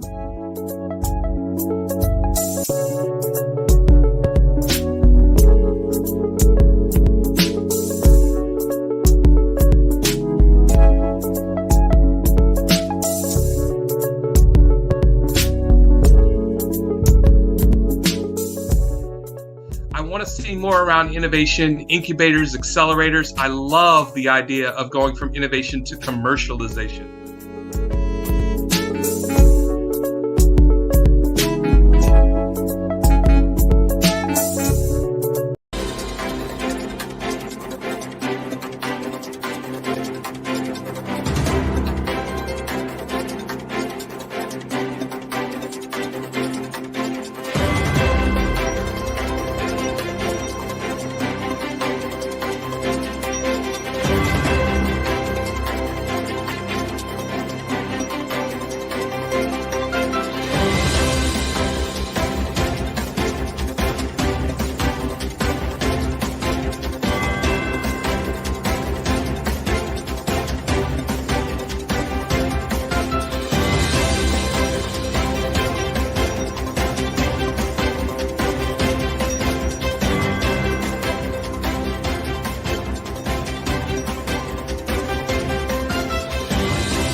Dr. Eric Kelly III and a host of phenomenal speakers from all around the globe for this 7-day virtual event that you don't want to miss. The mission of the Black Business Expo is to raise scholarship money from kids all the way from high school, all the way from college. The Black Business Olympics is one of the largest Black business showcases in the world. It is an opportunity for businesses and companies to showcase their businesses globally. We are going to be giving away laptops up to $5,000 away to students. Again, I'm Olivia Appleberry, the founder of 2 Cents Finance and one of the speakers for the expo. I am so excited to see you there. For more info, go to www.blackbusinessexpousa.com or call 919-308-9090 and hope to see you there. I am Black Business. From the moment I wake until the time I sleep. Yes, I am Black Business. I am Black Business. Tell me, are you Black Business? I am Black Business. Do you support Black businesses? Listen, I support Black business because I am Black Business. Black Business Expo, one of the largest business showcases in the history of Black business in the world. The world! Sign up today at www.blackbusinessexpousa.com or call 919-308-9090. I am Black Business. I am Black Business. From the moment I wake until the time I sleep, I am Black Business. I am Black Business. Are you Black Business? I am Black Business. Do you support Black businesses? I support Black business because I am Black Business. Black Business Expo, one of the largest business showcases in the history of Black America in North Carolina. Sign up today at www.blackbusinessexpousa.com or call 919-380-9090. I am Black Business. I am Black Business. From the moment I wake until the time I sleep, I am Black Business. I am Black Business. Are you Black Business? I am Black Business. Do you support Black businesses? I support Black business because I am Black Business. Black Business Expo, one of the largest business showcases in the history of Black America in North Carolina. Sign up today at www.blackbusinessexpousa.com or call 919-380-9090. I am Black Business. I am Black Business. From the moment I wake until the time I sleep, I am Black Business. I am Black Business. Are you Black Business? I am Black Business. Do you support Black businesses? I support Black business because I am Black Business. Black Business Expo, one of the largest business showcases in the history of Black America in North Carolina. Sign up today at www.blackbusinessexpousa.com or call 919-380-9090. I am Black Business. I am Black Business.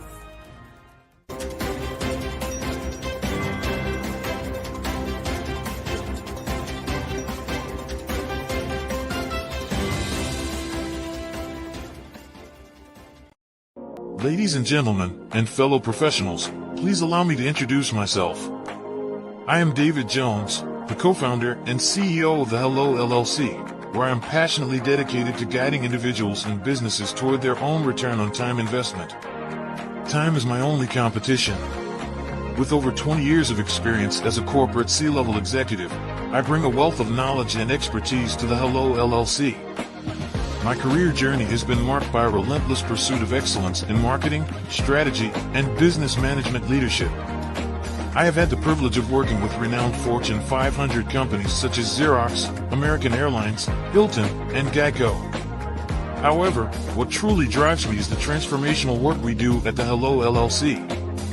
We are pioneering a new approach to business in the metaverse, where we empower businesses and individuals to build strong foundations, automate their processes and systems, while thriving in the ever-evolving digital landscape. More than just a 3D digital marketing agency, the Hello LLC is truly a community built on love, kindness, and integrity. We want more for you than from you. As I often say, collaboration is the new competition. In an era where time is the most precious commodity, I am here to guide you toward your own return on time investment, because if time was sold in stores, it would be sold out. With a deep commitment to excellence and a strong belief in the power of community, I don't just lead a company, I lead a movement into the future of business. Ladies and gentlemen, it is both an honor and a pleasure to be your guide on this remarkable journey. I am David Jones, and together, we will embrace a future marked by success, collaboration, and the transformative work we do at the Hello LLC. Hello stands for helping everyone live life optimally. So, let's make that pivot together and start living life optimally today.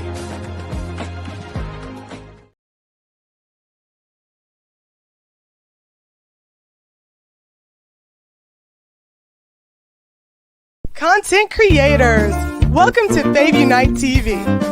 Hey, are you struggling with having your content stand out from the crowd? Or is it that you're overshadowed by others who have more resources, followers, and influence? The good news is wherever we are, you are too. We help you grow your online presence and optimize your visibility, which gets you closer to your audience so you can build trust and loyalty. By using the power of our network, we help you build yours. Fave Unite is a powerful tool to connect you with your friends, followers, and fans. And when fans rule, everyone wins. Join us. Fave stands for fans, artists, and venues. Submit your content today.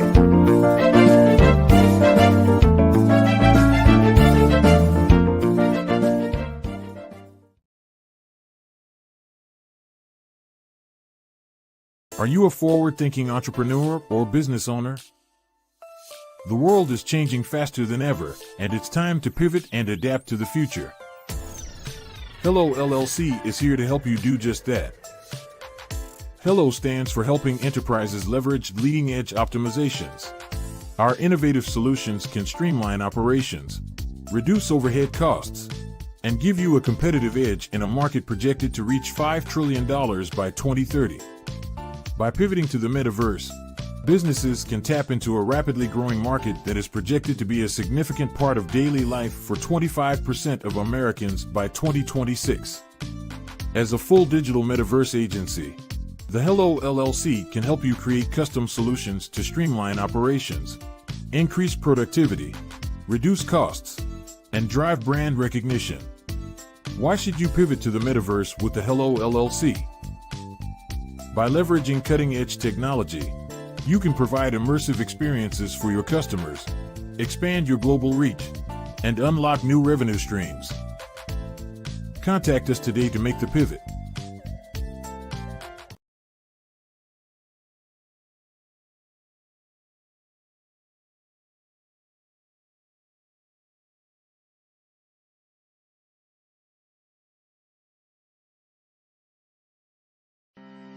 Are you aware that showing off your expertise can gain customers and position you as an expert in your industry? Consumers need confidence to purchase, so let us showcase your knowledge by interviewing you for a 3 to 5 minute video. We'll position you as an industry expert with a customized interview-style video, and for a limited time, we'll cover all production costs. Click this ad or call now for all the information. you'll want to experience the same 5-star service our customers love. So take advantage of this one-time offer. Click this ad or contact us now.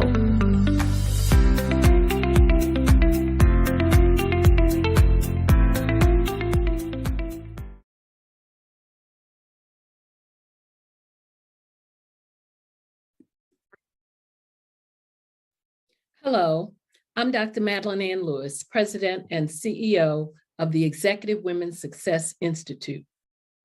And my genius is helping women accelerate the path to success. You know, I was blessed to have strong women in my life who encouraged, motivated, and pushed me to do my best and to never even think about giving up on my dreams. So I say to women, we must show up to rise up. We have talents and potential, but who will see them if we don't speak up and get noticed? I know that women are a tremendous resource on this planet, and there is nothing more fulfilling than helping a woman tap into her full potential. I do this because I want to be a part of helping as many women as I can to show up, to rise up. I do this because genius is common.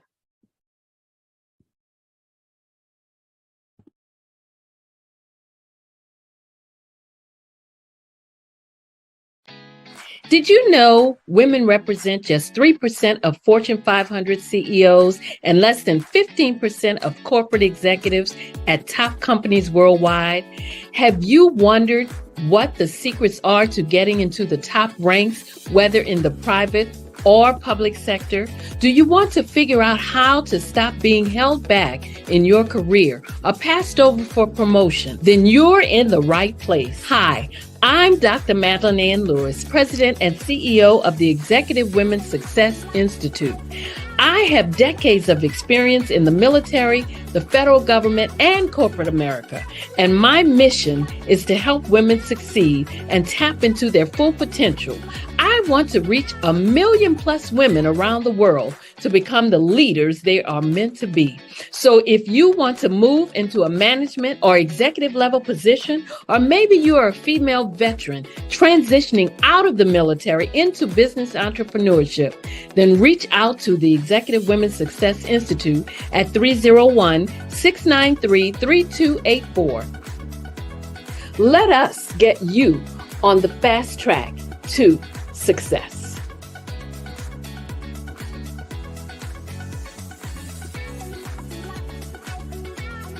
Artist to me is a creative expression of something from nothing. You know, it explodes onto the canvas, or it explodes on in my work. One of the things that I try to do more than anything is I try to just give the lines and the movements and emotions and expressions into what I do. Art really means to me a chance to express how I feel deep down inside. Most of my art begins as a thought that I might have, you know, whether it's sports, whether it's history, whether it's a woman or a man. It pretty much starts as an idea of thought before I get into the actual image of what I'm going to draw. I do a lot of historical pieces. I was a history minor in college, and I love to do history pieces.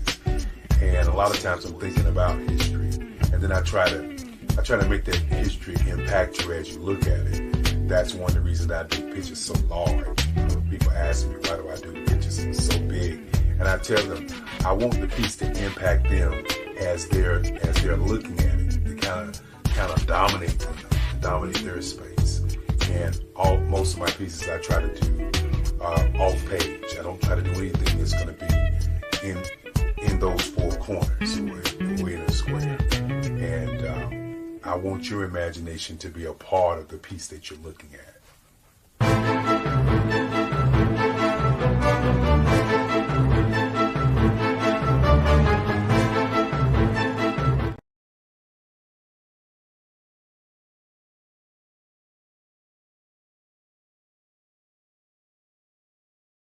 I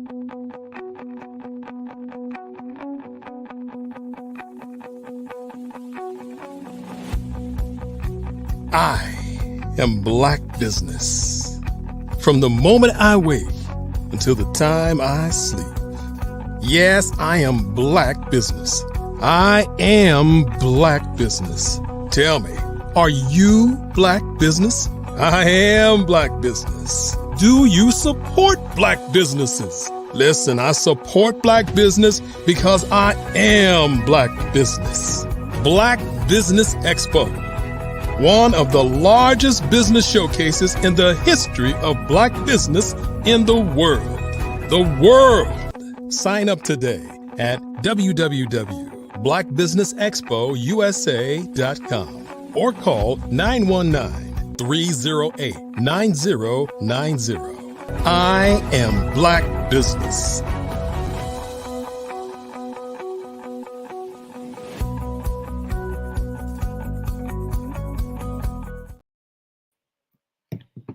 Good morning. Business owners, entrepreneurs, thought leaders, and corporations, and welcome to the Black Business Network. My name is Dr. Enolia Foti. I am the CEO of Enolia LLC, the Director of Operations for Vision at Freak Development, and the CEO of Expressions of Humanity Foundation. I am your business moderator for this morning, coming to you from Angola, Africa, on the Black Business Network. The Black Business Network is a 24-hour business network showcasing Black businesses, Black owners, business owners, entrepreneurs, and thought leaders worldwide. We have speakers from North Carolina, London, Singapore, Africa, Japan, from all over the United States. The Black Business Network is a global community sharing its business knowledge to empower, inspire, and educate businesses about businesses. And the topic of our keynote today will be fundraising readiness. And our next keynote speaker is Dr. Barbara Wright, Certified Dream Builder. Dr. Barbara Wright is a Certified Dream Builder, is the founder of Certified Dream Builder Incorporated, a development consultant at Wright's Partners Group, LLC, and president at Certified Dream Builders University.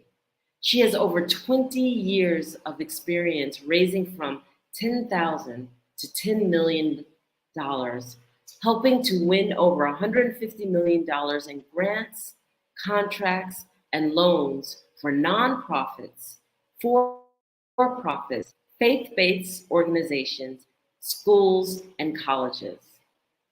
She has served both small and large organizations, including serving as program manager for the Housing Authority of Kansas City and as grant manager for Kansas City Public Schools, retiring 2021. I present to you Dr. Barbara Wright. Good morning. Good morning and welcome. Thank you. And Thank you. It's good to be here. it's great to be here. And genius is coming, and I'll see you on the other side. Sounds great. Good morning, everybody. I am going to share with you this morning my genius, which is fund development. And I have developed some systems that I think will help you in fundraising, grant writing, and fundraising. So we're going to cover what I consider my checklist. It's 7 steps. This is from my book, Getting Ready for Grant Writing, made finding it easy. So I'm going to share 20 tips on a checklist that I've developed that would help you in getting ready to walk through the funding door. Even after you're ready to walk through the funding door, there still may not be a positive answer, but at least that puts you in a better position than not being ready. And in many cases, people are just not ready to go after the funding. I want to make sure that you at least know what you need to do in order to be ready for funding so that you're not feeling so bad because you get turned down, because there's always an opportunity for you to get turned down. If any grant writer or fund developer tell you that you're not going to be turned down, let me just let you know, you probably want to run away from that one, because you are going to have times that you are going to be turned down for grants. As long as I've been doing this, and I think I'm pretty good, got one funded just a week or so ago for hundreds of thousands. But you're not always going to get a yes. You're not always going to get a yes. So your track record is going to fluctuate based on whether or not you are truly aligned with that grant. It's lots of different reasons. But what I'm about to give you is a list of about 20 areas that should help you in walking through the funding door. And they are in categories, in 7 different categories. So phase 1 is your initial planning. And when you're doing your initial planning, you want to make sure that you're doing that feasibility study, which includes your SWOT analysis, which is your strengths, your weaknesses, your opportunities, and your threats. It includes a pestle analysis, which looks at political concerns, economic concerns, societal concerns, technological concerns, environmental concerns, and legal concerns. It looks at all of those to see whether or not you are ready, or what it is that you have decided to do is something that is fundable. You want to make sure that you establish a database during that initial planning, and that database is going to hold all the information for your funders, it's going to hold the information for your partners, it's going to hold your demographic information in case you need to hire someone to assist you. So those are the 2 things that you need in phase 1. You need to make sure you have the feasibility study done that includes SWOT and pestle analysis, and you need to make sure that you have your database with your hard copies and your electronic copies of all the documents you need in order to supply your funder when they ask you for these, and you need to be able to do it pretty quickly. Phase 2 is meeting those regulatory requirements, because when you are applying for grants, you definitely need to apply to make sure that you are ready for all of your regulatory requirements, that you are meeting all the regulatory requirements. And each funder may have a different set of requirements that they want you to jump through, or they may have a different database that they want you to be in. So you want to meet the current and future regulatory requirements. You want to look at your state incorporation documents and preparation and bylaws, and make sure that you have met those, not only your state, but your local and state. And then you want to make sure that you have your federal. If you are a nonprofit, you want to have your federal 501c3 to ensure that you are ready to apply for grants. If you are a for-profit, you want to have any designations that you need to have to make sure that you are qualified, or that you have any advantages that are set aside for, if you are minority, for minorities. Phase 3, you want to establish your business credibility. So phase 1 was the initial planning. Phase 2 is making sure that you meet the regulatory requirements of your local, state, and federal organizations. And then phase 3 is establishing business credibility. When you establish business credibility, you want to make sure that you have a bank account in the name of your nonprofit or your for-profit organization that you are trying to get funding for. You want to have a professional email, and that's not an AOL, that's not a Gmail, that's not any of those. That is a name like mine, which is bwright@certifieddreambuilder.com. You want to have a name that you own. And so that is your professional email. You want to have a professional business address, a professional phone number. You want to have a Cheers bank account. And you're probably saying, Dr. Wright, what on earth do you mean by a Cheers bank account?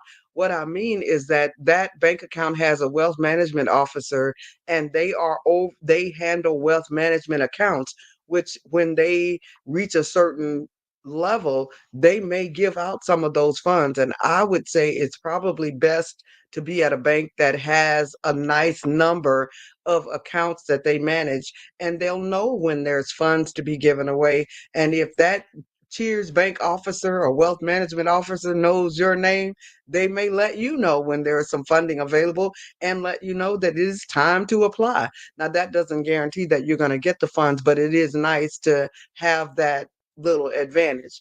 You want to make sure that you have some net 30 accounts that's going to build your credibility in the credit world. That was phase three. So I've covered phase one, two, and three. Phase one is initial planning. Phase two is making sure that you meet those regulatory requirements. And phase three is making sure that you establish business credibility. We're talking about being ready to go after funds. Some of us want to just jump out there and apply for grants, and you haven't done any of the background work to get yourself ready. I am a proponent of readiness, and that's what this checklist is all about. So we're moving to phase four. Phase four is making sure that you are branded properly. When you are branded properly, you have your logo with your brand manual, and your brand manual includes your case statement. Your case statement is made up of three different statements: your mission statement, your vision statement, and your value statement. That develops a case statement about your organization. You want to make sure that you have your slogans, your graphics, your platelets, your color um, palettes. I'm sorry, your color palettes to so that you know the colors that you're going to use for your scheme. According to the BBX, the colors seem to be red, white, and blue. My colors are blue and green. Whatever colors you have chosen for your organization, then that's what you're going to develop in that brand's manual. And everything that you do, your website, everything that you do is going to be centered around those color scheme. Um, you want to make sure that you have a website, and your website should have um, major pages on there and a donation button, your welcome, your about me, your service, and sometimes it's called who we are, what we do, get involved, your contact page. You want to make sure that you have your website with your drop down menus that can let everybody know what you're doing. I know some of you have your Facebook, some of you have your Instagram, some of you have your TikToks, but you also, when you really are ready to be professional, you need that website. And then you also need LinkedIn as well, but you definitely need that at minimum 5-page website. But if you're going to have somebody build it for you, you want to make sure you have those drop down menus so that you can add other pages as you go. You need your social media presence with social media like Facebook, LinkedIn, Instagram, Twitter. And there's probably some others. A lot of people who are doing international business need WhatsApp and some of those others. You need collaborative development. That's phase five. So we've covered phase one, two, three, and four, and now we are covering phase five. There are 7 different phases that you are going through to ensure that you are ready for grants. So our collaborative development is where you're registering with your community foundation. Almost all areas have a community foundation. And even if you're in a rural area, there's probably a community foundation in the next city near you. So you need to register with your community foundation. You need to register on grants.gov and sam.gov to obtain your unique entity identifier number. You may need your DUNS number for some grants, but that's not as prevalent as it used to be in the past. So to get that unique entity identifier number that you're going to need to apply for grants, you definitely need to register on SAM and sam.gov and grants.gov to ensure that you are ready for applying for some of the larger grants, the federal grants. You want to make sure that you have your program logic model. For those of you who just might be joining, this is Dr. Barbara Wright.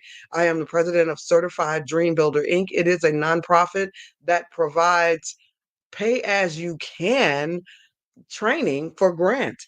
Every Monday and Thursday morning at 9 a.m., we have a pay as you can session. You can pay anywhere from $0 to $500 to come in and learn about grant writing. So we're excited to be here on the BBX this morning, Black Business Olympics, and sharing with you. But if you want to find me later, it is at certifieddreambuilder.com. You want to make sure that you have a program logic model.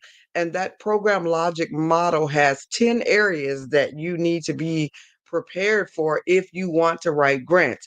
That includes your goals, your objectives, your implementation, your evaluation. There are lots of different areas that you need to be ready for. There's a timeline, there's your sustainability, there's your dissemination, there's sustainability, there's your budget. There are 10 different areas that you need to be ready for in that logic model and questions that you need to answer. In some grants, they call them inputs, outputs, outcomes, and impact. So you definitely need to know what those are. If you need to know more and you're not getting it all today, make sure that you get my book called Getting Ready for Grant Writing, or attend the Monday, Thursday sessions when you are not listening to the VBX. You also want to have your board members, your executive board members. Those are the people who make decisions, fiduciary decisions for the organization. And you also want to have your advisory board members. Those are board members. They're not fiduciary in nature, but they help you raise funds for your organization. They bring, I call my 3 W's: work, wisdom, and wealth to the organization. So you want both of those boards. Your executive board, you want to make sure that you keep that close to you and you don't put as many people on that one. But your advisory board, you want to add as many people as you can to that advisory board to make sure that you have enough people to help you with work, wisdom, and wealth. All right. So you also want to have your community partner relationships, your MOUs and letters of support from all of those partners that you're going to develop that's going to help you. No business or no nonprofit is an island. You are not working alone. You are working with a team. And so that team, it would be who you would have those memorandums of understanding from and letters of support. We're on phase 6. We only have one more phase to go after this. Phase 6 is sustainability and finance development. You want to develop a fundraising packet. That fundraising packet is your activities and annual events and list of potential grants that you may go after. You definitely want to have that fundraising package. That fundraising package can help drive your activity for raising money for your organization, because there are 7 different income streams and you want to be pulling income from those. If you want those that are, make sure that you get my book, Getting Ready for Grant Writing, Finally Made Easy, on our website at certifieddreambuilder.com. You also want a scalable operating budget.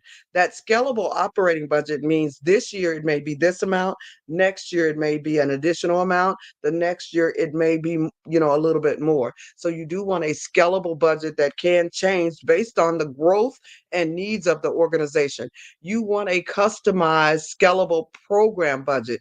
That means what you're asking the funder for. So if you're about to go and ask someone for their money, not only do you need the amount of money that you're asking them for, unless it's a no match grant to where you don't have to have any money up front and any skin in the game yourself, you want to have your own operating budget so that the funders generally know that you have some skin in the game. You also want a sustainability or financial plan with your customer relationship management. So your sustainability plan is going to be how you're going to keep your organization going after the grant money is gone. And that brings us to phase 7. Phase 7, you want to make sure that you train your grant team. So you're going to take all the information that you created in those first 6 steps, and you are going to develop your grant writing team, your grant training.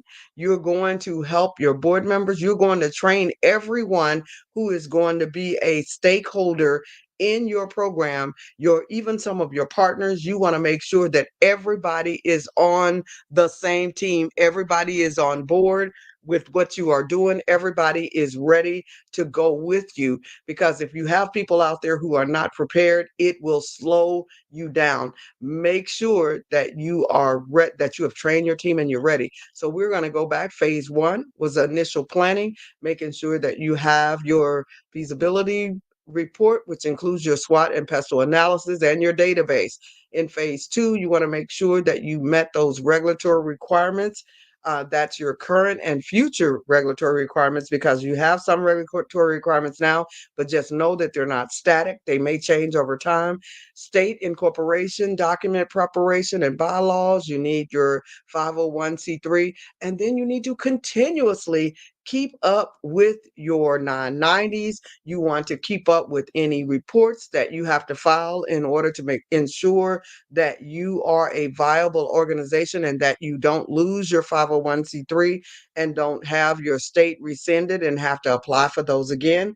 In phase 3, you want to establish business credibility, making sure that you have your bank account, that you have your professional emails, your professional business address, your professional phone number, that you have your bank account, all of those things. In phase 4, we talked about branding. We want to make sure that you have your logo, your brand's manual. We want you to have your case statement, which is your mission, vision, and value statement. We talked about the slogans, the graphics, the palettes with all of the different colors. We want to make sure that you have your 5-page website that features everything that you're doing in your organization, your social media presence. Moving to phase 5, we talked about the collaborative development, making sure that you register with your community foundation, that you register on grants.gov and sam.gov, and that you obtain your unique entity identifier. Now, if you're saying, Dr. Wright, you are going just too fast, I don't have these things, make sure that you get my book, Getting Ready for Grant Writing, because it walks you through all 7 of these steps. In your phase 5 collaborative development, you want to make sure you always also have your logic model, your board members, your executive board members that make decisions for the organization, and your advisory board members that bring 3 W's: work, wisdom, and wealth. You want to make sure that you have community partners with your MOUs and your letters of support, which brings us to phase 6, which is your sustainability, making sure that you are able to sustain when any grant money is gone. You're developing a fundraising package, which includes your fundraising activities, your annual events, and a list of potential funders that you could go to raise funds. You also want your scalable budget template, and that template basically says what it costs to operate your organization. You want your customized sample program budget, which is what you're asking the funder for, and your sustainability plans. And brings us back to where we just ended, phase 7, to make sure that you have a grant template. And in that grant template, you want to have your executive summary. You want to have your narrative, which is your executive summary is your 5 W's. That's your who, your what, your when, your where, and your why of grant writing. Your narrative explains your 5 W's. It expands those 5 W's, and it talks about the types of people that you're serving. It talks about your program work plan. It talks about your staffing plan. It explains everything that you said in the 5 W's. It talks about your need statement and why the people you're serving need the services. And then the next part of what you need for any grant and what you want to include in your template is your budget. What is the budget that you're needing in order to complete your program, products, and services? And lastly, you want to attach anything. You want to discuss attachments that you may need to have. And as we talked about in phase 1, you want to have that database, because that's where all of your attachments that you're going to need for any grant is in that database that we talked about in phase 1. And then lastly, you want to do your workshops and training for all of those people who are going to be stakeholders and work with you. And that is my 20-point checklist that gives you the information that you need to know in order to be ready to walk through the funding door. Now, you will need lots of help in developing those. Some of you will need help in developing those 20 phases, and that's what we do in our nonprofit organization on Monday and Thursday. We give information for those who can afford it and those who cannot. So it's a sliding scale fee that you name the amount that you would like to give. If that this week you don't have anything, you can just come. The next week you have something to give, you can just come.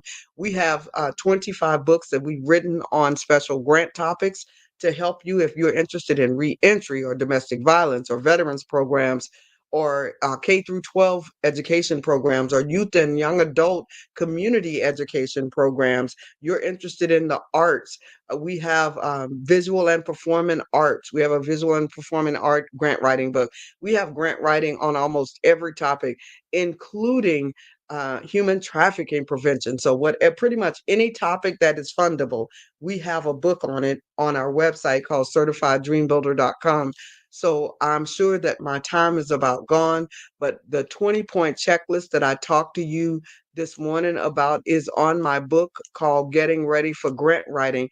And in that book is where we break down every one of those 7 areas that we just talked to you about.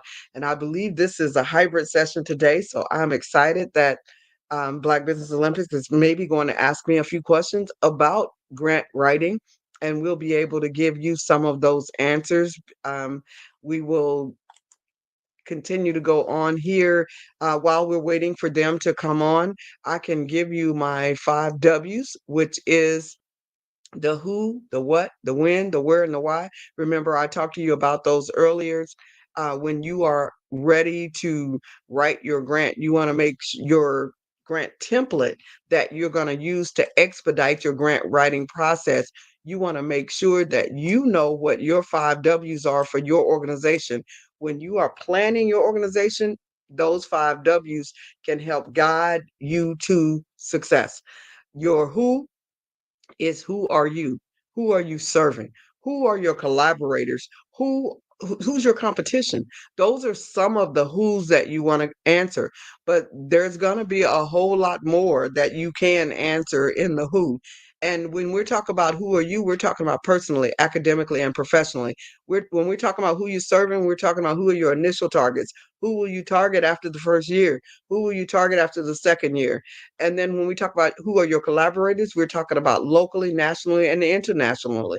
When we talk about your competition, we're talking about locally, nationally, and internationally. You're not just on your block anymore.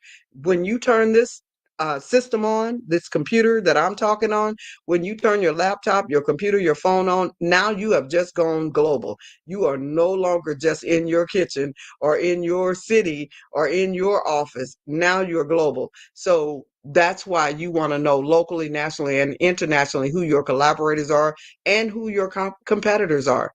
The what? You want to know what program, product, or service you are providing. You want to be able to explain that in 10 seconds because I tell people that I help manifest millions for missions who are providing miracles to many. I know exactly what my 10-second elevator speech is, and you need to know what yours is as well. And at what price? That's the what. So what programs, products, or services are you offering? And at what price are you offering those programs, products, and services at? And then the when. When are you providing your program, product, or service? Hourly, daily, or weekly? And what is the cost per unit for what you're doing? One of the grants that I just helped someone win, that grant was providing over $12,000 per person that you serve. So if you're serving 100 people, then you know exactly how much money that grant would net you. If you're serving 10 people, then you know how much money that grant would net you.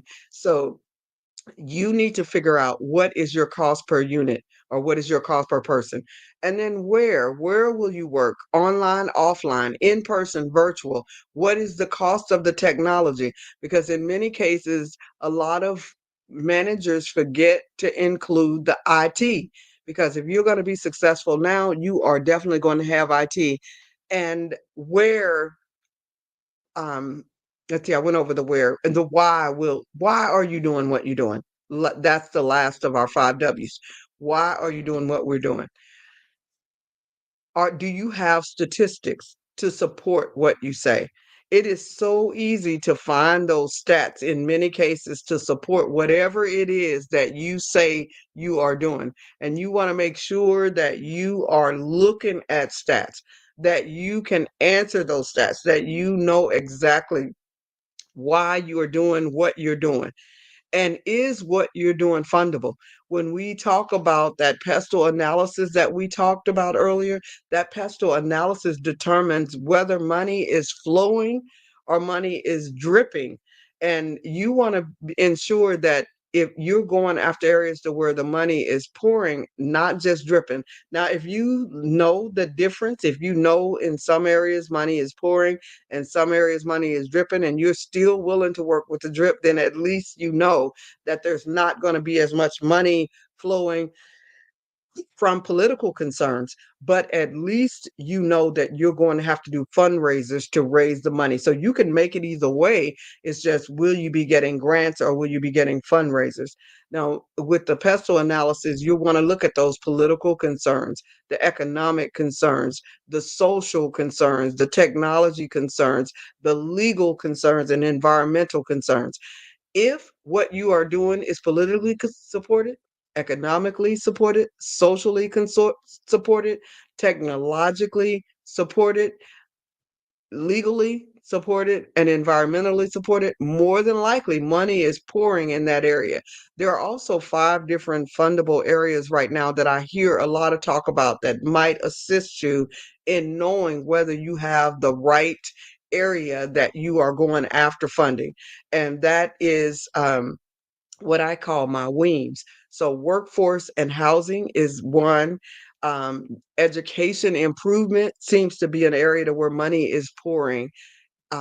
Diversity, equity, and inclusion. And we're not just talking about minorities in this case. We're talking about minorities, the LGBTQ. We're talking about the underserved, the and gaps in any area. Like there's very few women in certain professions in certain industries.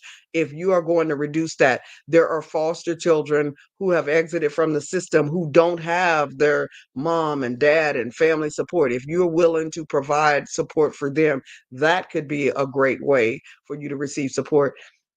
And then there's mental health. If you are doing anything in mental health, and most of us are, because we have to provide supportive services no matter what programs, products, and services we're offering. So if you are offering any type of mental health, then that may be a way that you can be funded. And STEM, science, technology, engineering, and math.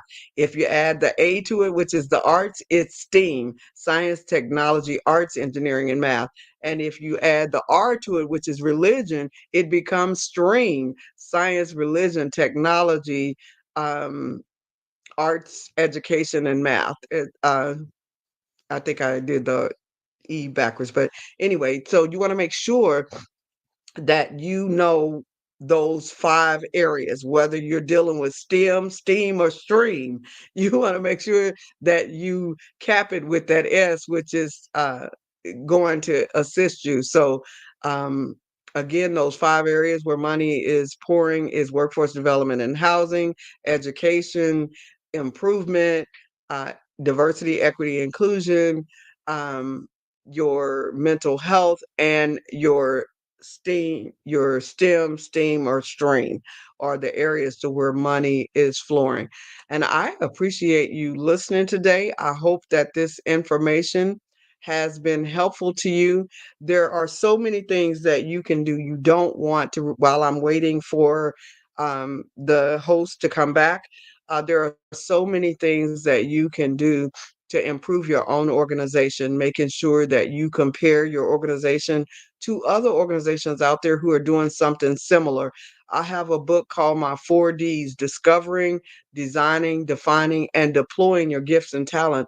And in there, we talk about keeping it 100. And by keeping it 100, we want you to check with the top 100 in whatever it is that you are doing to ensure that you get best practices, that you understand who's winning in the business that you want to start, who's winning in the nonprofit that you want to start, who is really serving the people, who is really getting some support, and that's not just in those areas. For those of you who are say, I'm not interested in a nonprofit, I'm not interested in a for-profit, I just want to get me a good job and be paid, been there, done that, whatever it is that you're saying, you still want to look at the top 100. You want to know the top 100 companies, the top 100 employers. If you are looking for a job, you want to look at the top 100 websites in areas that you want to be in. If you want to be an influencer, you want to look at the top 100. And then out of those top 100, you may be picking 10 of those that you want to be able to emulate, that you want to be able to um, replicate. You don't want to duplicate anybody's programs. You want to replicate their best practices, put a nice bow on it, and make it your own. So you're checking their size, you're checking their mission, you're checking their funding strategy, you're checking who their donors and sponsors and advertisers are, especially if you are a nonprofit or for-profit, because those same donors, sponsors, and advertisers may end up being donors, sponsors, and advertisers that can help you as well. So consider that. I'm still just waiting on our host to come back because we have basically completed this morning. But as I am waiting, I am also going through looking at some of the things that are in my Getting Ready for Grant Writing book and sharing a few tips with you as I go through this book. So everything that I'm sharing is from this book. Um, when you are doing your feasibility study, you want to make sure that you're getting your NTEE codes and your NAIC insurance codes. Both of those codes are listed in my book, Getting Ready for Grant Writing. So any of the information that I have covered today is in my book called Getting Ready for Grant Writing. But I want you to know that not only do we have the book Getting Ready for Grant Writing, we have 25 other books as well. And I'm trying to get those books over here on this same screen so that, oh, I think we're here. Hi, how you doing?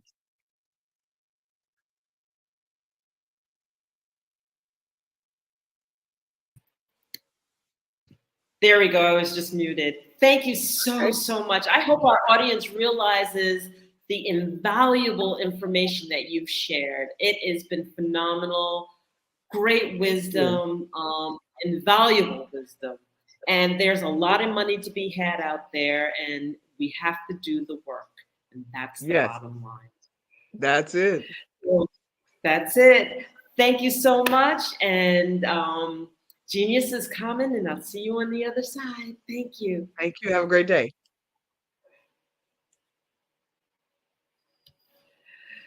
So I want to take this opportunity to talk about the scholarship program. The Black Business Expo's mission is to raise funds for high school seniors going to college or K through 12 entrepreneurs. This expo is a fundraiser for students. You may go to www.blackbusinessexpose.com to donate to the scholarship fund, or use the Cash App that's on the screen below. That $BBX USA is waiting for your use. Our goal is to give laptops and up to $5,000 to 10 students. Students can register online at www.blackbusinessexpo.com. Every dollar counts. So we want to remind you to donate to the scholarship fund. We also want to thank our Black Business Expo USA sponsors, and they remain to be NC100, Moody Capital Partners, Suede Soul, BDM Media, Lotus Ritchie Coaching and Training, Carolina, Virginia Minority Supplier Development Council, Step Management, Hello LLC, BHS and Associates, Margie McLean Foundation Incorporated, Genius is Common, Earth Essentials, Mullane Shaney Global, Executive Women's Success Institute, The Quality Coaching Company, Superwoman Business Services, Creative Force Studios, Lee Entertainment, Artistic App Design, and finally, Black Business Expo USA. And I want to leave you with this. Genius is common, and I'll see you on the other side.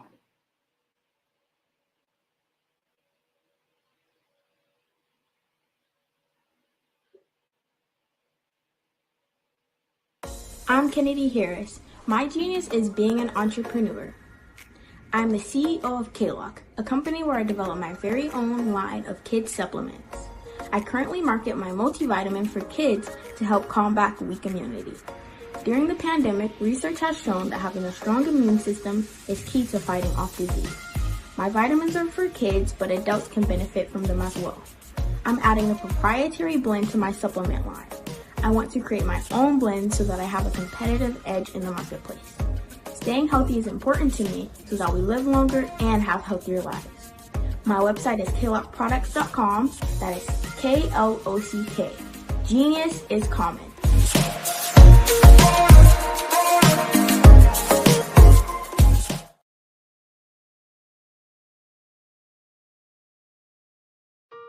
Hello, this is Israel, and I am CEO of Daydreams Interactive and author of Princess Planet. So, genius is common, and as a kid, I loved to daydream. Even as an adult, I love to daydream. And when my daughter became 6 and loved princess characters, but we just could not find the diversity that showed her, we created our own characters. So, for instance, you have Princess Nulu right here. Princess Nulu is from Uganda, and her genius is that she loves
Dr. Eric Kelly III and a host of phenomenal speakers from all around the globe for this 7-day virtual event that you don't want to miss. The mission of the Black Business Expo is to raise scholarship money from kids all the way from high school, all the way from college. The Black Business Olympics is one of the largest Black business showcases in the world. It is an opportunity for businesses and companies to showcase their businesses globally. We are going to be giving away laptops up to $5,000 away to students. Again, I'm Olivia Appleberry, the founder of 2 Cents Finance and one of the speakers for the expo. I am so excited to see you there. For more info, go to www.blackbusinessexpousa.com or call 919-308-9090 and hope to see you there.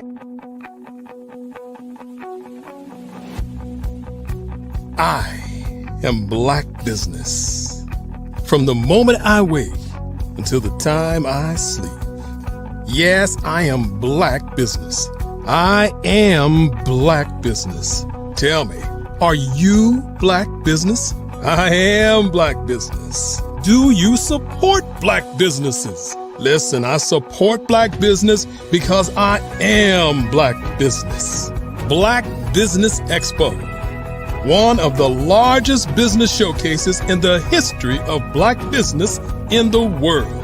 The world! Sign up today at www.blackbusinessexpousa.com or call 919.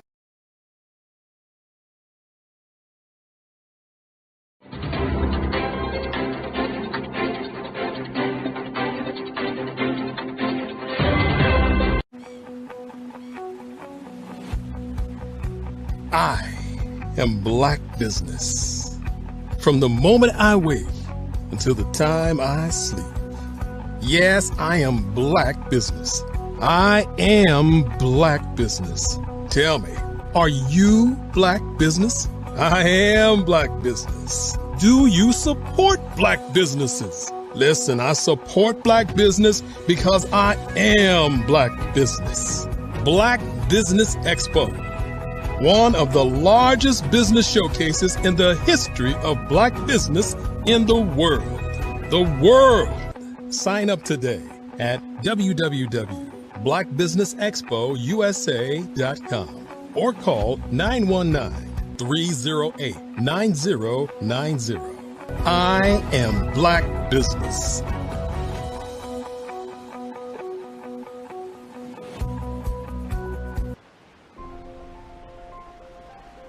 What if you could build your own city? A place where every child can find nurturing people to help them achieve their full potential. A place where every adult can access job training support, where health education is abundant, where social justice ruled the land. A place without limitations. Welcome. You have arrived at STEM City USA. It is what every city should be. A safe and trusted community where you find people and resources to help you become everything you are and beyond. STEM City is unlike anything you have ever experienced. It is a digital twin of the world around you, only better. STEM City is about energy and soul renewal. It is more than a digital world. You can almost feel the power of live cultural events, music, and theater. STEM City promises a better future for children with caring mentors and hands-on activities with dedicated tutors to support our youth. STEM City is your passport to a healthy lifestyle with weekly events addressing our community's many issues. STEM City is your financial well-being with helpful information on wealth management, career advancement, job training, and so much more. STEM City is the community you deserve. It is the city where your dreams can come true. STEM City USA, a place in the sky that is accessible to all who reach for the stars.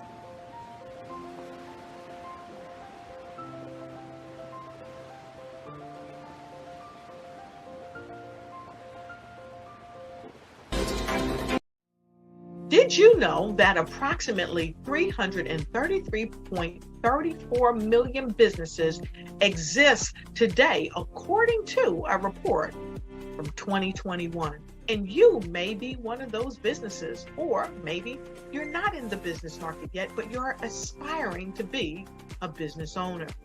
Well, guess what? You're in the right place at the right time. Because let's face it, everything is about timing and opportunity. Hi, my name is Dr. Lotus Richey, and I'm the CEO and founder of the Lotus Richey Coaching and Consulting LLC, along with the Lotus Richey Ignite Show. 15 minutes of success with Dr. Lotus Richey, as well as books to boom your business and bring who you are. And today, I want to bring this amazing message to you about the Black Business Network and the Black Business Olympics. See, the Black Business Network and the Black Business Olympics is designed to help people just like you, that's right, that look like me, to take their business to the next level. Not just in your front yard or your backyard, but globally. The Black Business Network and Black Business Olympics is designed not to just help you survive, but to help you thrive. So join us today as we come together with businesses all around the world to support our students, our children, our young teens, our young entrepreneurs. What we do is we come together to help raise funds for students who are aspiring to be business entrepreneurs, who are aspiring and who are thriving in college. We endow them with a wonderful opportunity to gain scholarship of either a laptop or several thousands of dollars. And we invite you to help be a contributor to this amazing opportunity.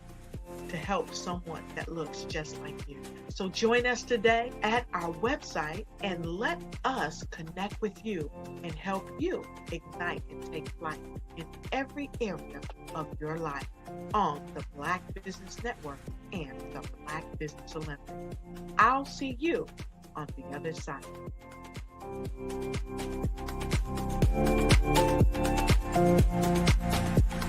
Sometimes you got to hear the news from the Black perspective, and more specifically, Black publishers. And that's exactly why you have to download the HeyTie app, the largest mobile app delivering breaking news, videos, and podcasts from 200 of your favorite Black publishers. Yes, 200 Black publishers delivering news as it happens, literally all in one app. Go to HAYTI.com or download the app in the Google Play Store or Apple App Store. It's completely free, along with information that you can trust, so go check them out.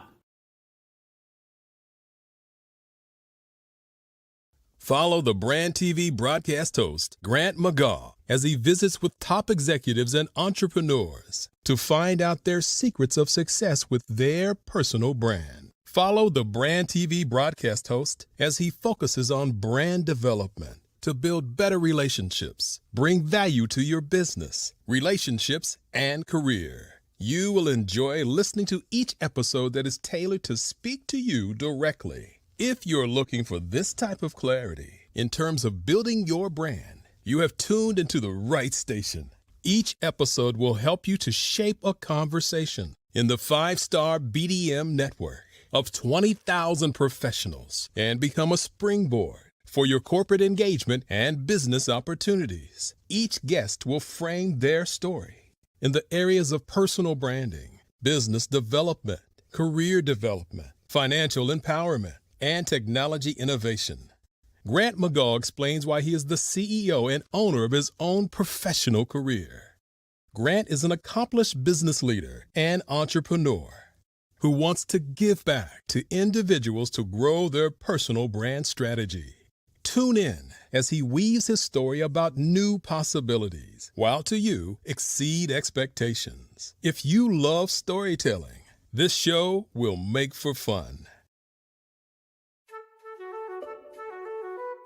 This is Dr. Arnold T. Petsworth. He's the owner of Petsworth Vet World, a veterinary clinic in Hopton, Connecticut. His patients include dog, cat, frog, fish, Goldie, dog, and this alpaca. Due to doctor-patient confidentiality, we can't tell you their names. Business at Vet World was steady, and then quarantine hit. Neighbors brought new four-legged friends into their homes.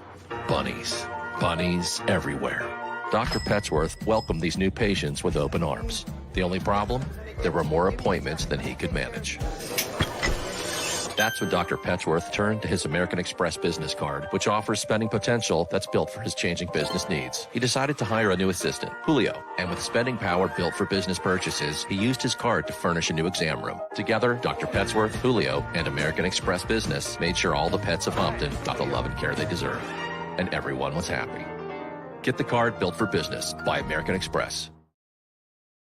I am from Washington, D.C., but I was raised in Durham, North Carolina.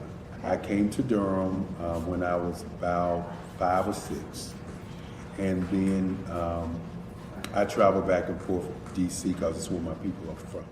One of the unique things about my family is my mother, she's also an artist. She does quilting, and she does a lot of artistic things, and then my son, he draws with both hands, his right hand and his left hand like I do. So that's kind of a family trait. And then my other son, he's a videographer, and my daughter, she works, she's a regional vice president for Sunglass Lab. When you start out drawing and sketching, you want to continue to explore, each avenue. I do pastels, I do pen and ink, I do painting, I do acrylics. I haven't done oils yet. But I try to do all facets of art. What I say to a lot of times to people is, you can't put yourself in a box when you're an artist. You have to explore. And over the course of my life, I've tried to explore different mediums. I also do sculpture as well. I choose my subjects by the intensity that they have in their faces, or the intensity that somebody is moving, because I do more than portrait drawings. I also do I do abstract, and then I do figurative drawing also. what happened in this particular show is that I started out trying to come up with something that would be a little bit different than what everybody else is doing. So I was working on a Barack Obama show, and they wanted me to do some paintings of Barack. And so what I did was, because of the deadlines, I kind of did it kind of fast. And then I realized when I was doing it fast, I enjoyed it. And so then I started doing other pieces the same way, and I started to enjoy those pieces also. And so I came up with this particular style, and it's a style of lines and colors.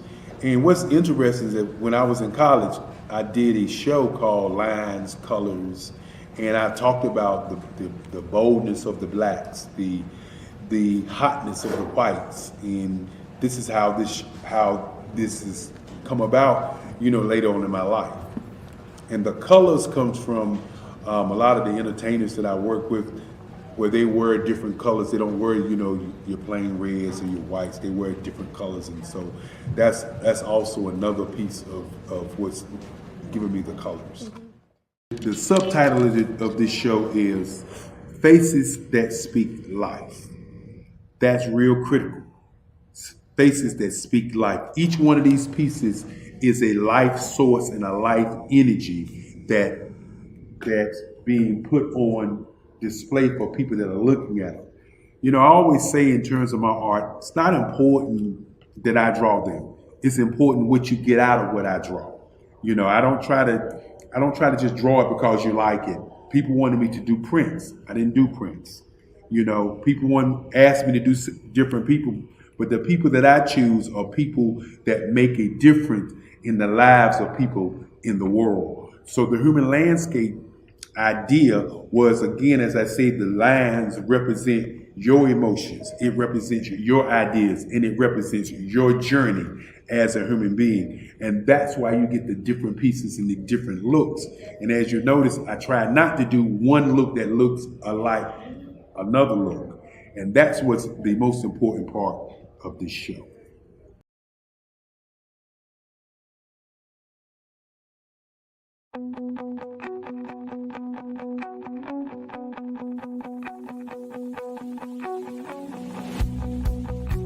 I am Black Business. From the moment I wake until the time I sleep. Yes, I am Black Business. I am Black Business. Tell me, are you Black Business? I am Black Business. Do you support Black businesses? Listen, I support Black business because I am Black Business.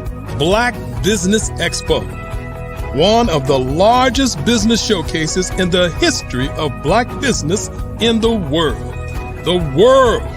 Sign up today at www.blackbusinessexpousa.com or call 919-308-9090. I am Black Business.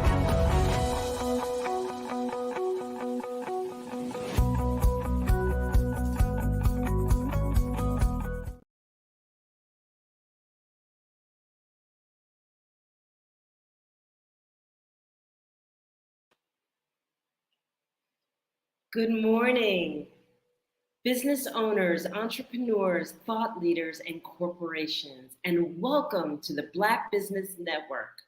My name is Dr. Enolia Fodi, and I am the CEO of Enolia LLC, the Director of Operations for Vision at Freak Development, and the CEO of Expressions of Humanity Foundation. I am your business moderator for this morning, coming to you from Angola, Africa on the Black Business Network.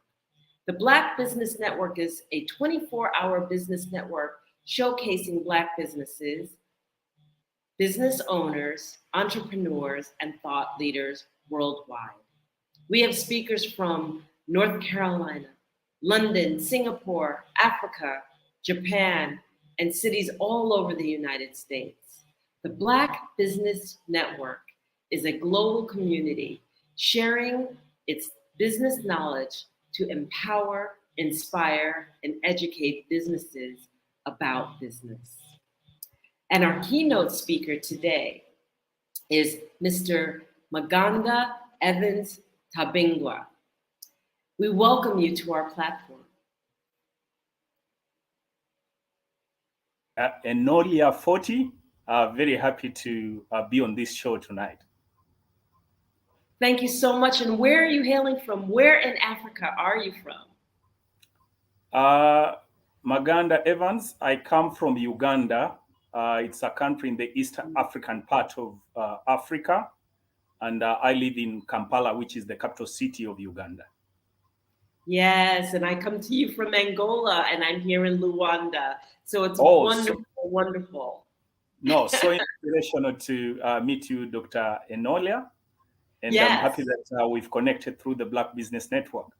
Yes, and just tell us a little bit about just your titles and whatnot, because I didn't have your bio to introduce you properly.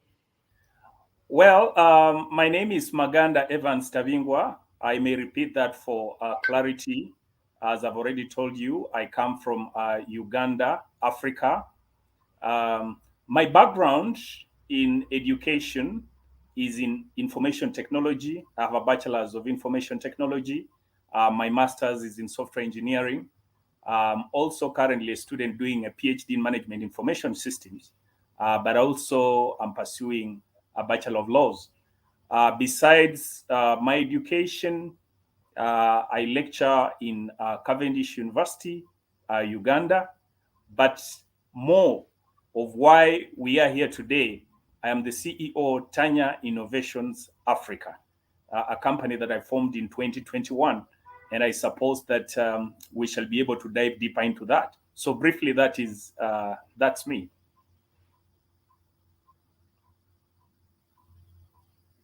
Common, and I'll see you on the other side. Yeah.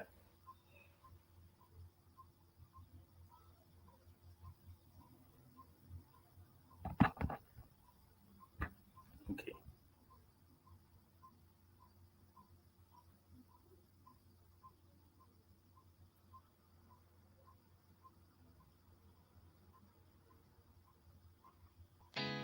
Did you know women represent just 3% of Fortune 500 CEOs and less than 15% of corporate executives at top companies worldwide?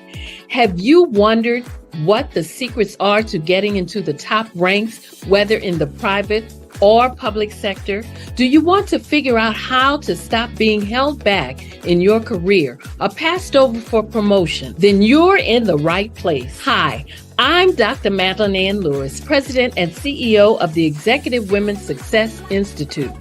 I have decades of experience in the military, the federal government, and corporate America, and my mission is to help women succeed and tap into their full potential. I want to reach 1 million+ women around the world to become the leaders they are meant to be. So if you want to move into a management or executive level position, or maybe you are a female veteran transitioning out of the military into business entrepreneurship, then reach out to the Executive Women's Success Institute at 301-693-3284. Let us get you on the fast track to success.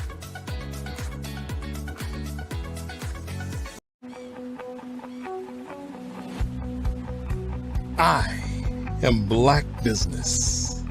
From the moment I wake until the time I sleep. Yes, I am Black Business. I am Black Business. Tell me, are you Black Business? I am Black Business. Do you support Black businesses? Listen, I support Black business because I am Black Business. Black Business Expo, one of the largest business showcases in the history of Black business in the world. The world. Sign up today at www.blackbusinessexpousa.com or call 919-308-9090. I am Black Business.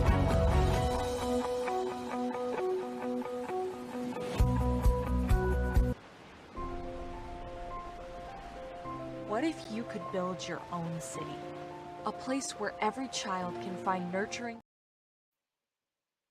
Hello again, and we are here with our dynamic speaker, Maganda Evans Tabingwa. Thank you for bearing with us. Mr. Tabingwa, please go ahead, share with us your story. I will step back as you share your story, and when you are done, I will come back. Thank you very much, Doctor. First of all, I'm very happy to be on this show tonight. I want to, first of all, start by saluting all the listeners tonight, or morning, I think, back in the United States. As I've been introduced, my name is Maganda Evans Tabingwa. I come from Uganda. Uganda is a republic found in East Africa, or eastern part of Africa. It's part of the 7 East African countries. I live in Kampala. My background is in technology. My bachelor is in information technology. I have a master's of software engineering. I'm also currently pursuing my PhD in management information systems. But besides that, I lecture at Cavendish University, Uganda. But for purpose of tonight or today, I'm going to talk about my company called Tanya Innovations Africa. Okay. But before I do that, I want to exceptionally thank Dr. Kelly Eric for this initiative. I've taken time to look at what Black Business Network is, and I must appreciate the immense job that he's doing. I really feel that this is the right direction we all have to go. And I think to the African people and the young people who are aspiring to cause change in the world, this is the way to go. And I suppose that we can all be able to learn a lot from such initiatives. So bravo, and thank you, Dr. Kelly, for this initiative. I'm happy that I also join a number of eminent speakers who have been on this show, who've been able to talk great innovations, who've been able to talk about their great journeys. And I'm going to add mine, Tanya Innovations Africa. Now, I know that to those who are listening, one of the key points would be you'll want to know, what is this Tanya Innovations Africa? How is Tanya Innovations Africa coming to the Black Business Network Expo in the United States of America? Now, Tanya Innovations Africa is a limited company that was formed way back in 2021, just actually during COVID. And the main motivation about starting this company was when Africa was on freeze. And then I, as a technologist, I had a number of questions that were running in my mind. I saw the presidents, different technical people, basically looking hopeless in terms of what they will do, because it was predicted that most of the Africans were going to die like grasshoppers on the streets. And one of the questions I asked myself, here I am with my bachelor's in IT, I have my master's in software engineering. What is it that I have added to our people, or what have I added to society that if COVID came today and it took me plus other people, what is it that I have done with my knowledge to cause change? And then I realized it was not a time for throwing complaints or finding whom to blame. I realized this was a serious matter. That as an IT specialist, here I was, a lecturer who had been teaching for over 10 years. And yes, I had done quite immense job in causing transformation of the intellectual mind of the young people. But here I was, there was nothing that I could be able to touch single-handedly to be able to show what I had actually added to society. And at that time, I realized that besides what the government was doing, and besides what intellectual power that I had in my own mind, I had to start engaging in activities that cause the social change. And one area that I I really looked at was the area of businesses and how people could be able to network using technology. So we formed Tanya Innovations Africa in 2021. We launched it at Sheraton Hotel sometime around October. And then we start creating our footpath. What do I mean?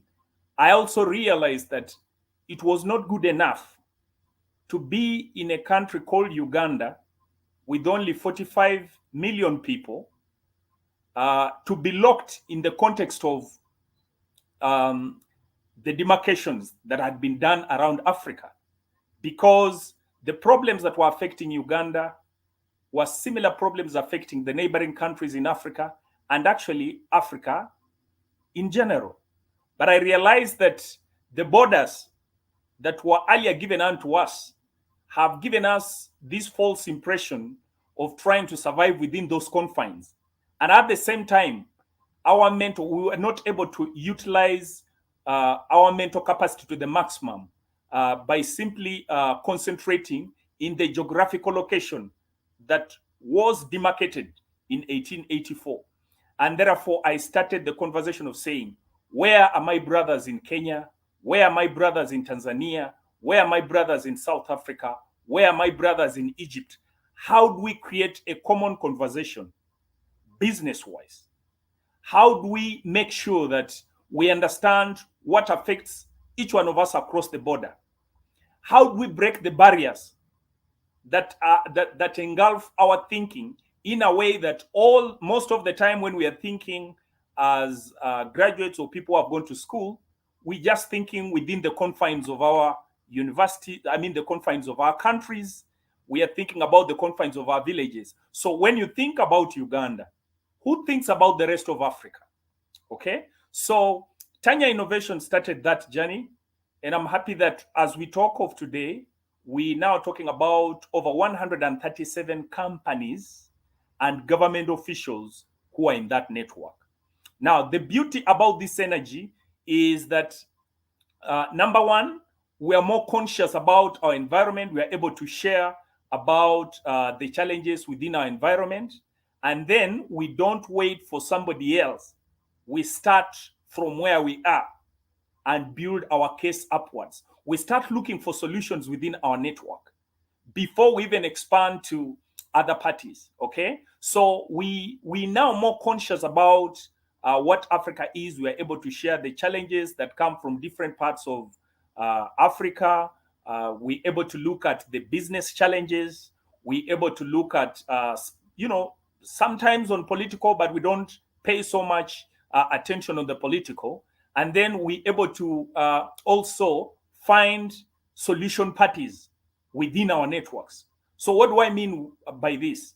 So instead of being an isolated business, which is struggling within a certain limited geographical locations within a particular country X, through these networks, we have realized that what you think is a giant problem is actually a squirrel problem when you have other people whom you're working with. There are so many solutions. People have found solutions to the problems you're imagining are problems. But these problems exist within you. Yeah, because when you are starting, you have to be able to grow through the journey. But sometimes you don't have to reinvent the wheel. You don't have to go through this as an individual. When you start climbing the cases through the network, you are going to find people who are better or who are a solution to your problem, and you will find you are actually a solution to their problems. So we have been able to create those networks, and like I've told you, we have formed a network of over 137 eminent persons and CEO of different companies. In these groups, we have technologists, we have government officials, we have people from NGOs, we have people from all different sectors you could imagine. And I'm happy that it's not only people within Africa, but we have been able to build the network across the globe. For example, we have partners in Europe, we have partners in Asia, We have partners in the United States of America. Actually, one way of how I was identified to come and participate on this Black Business Network was from a network called US Special Program on Agriculture, okay, by Mr. Mongelio.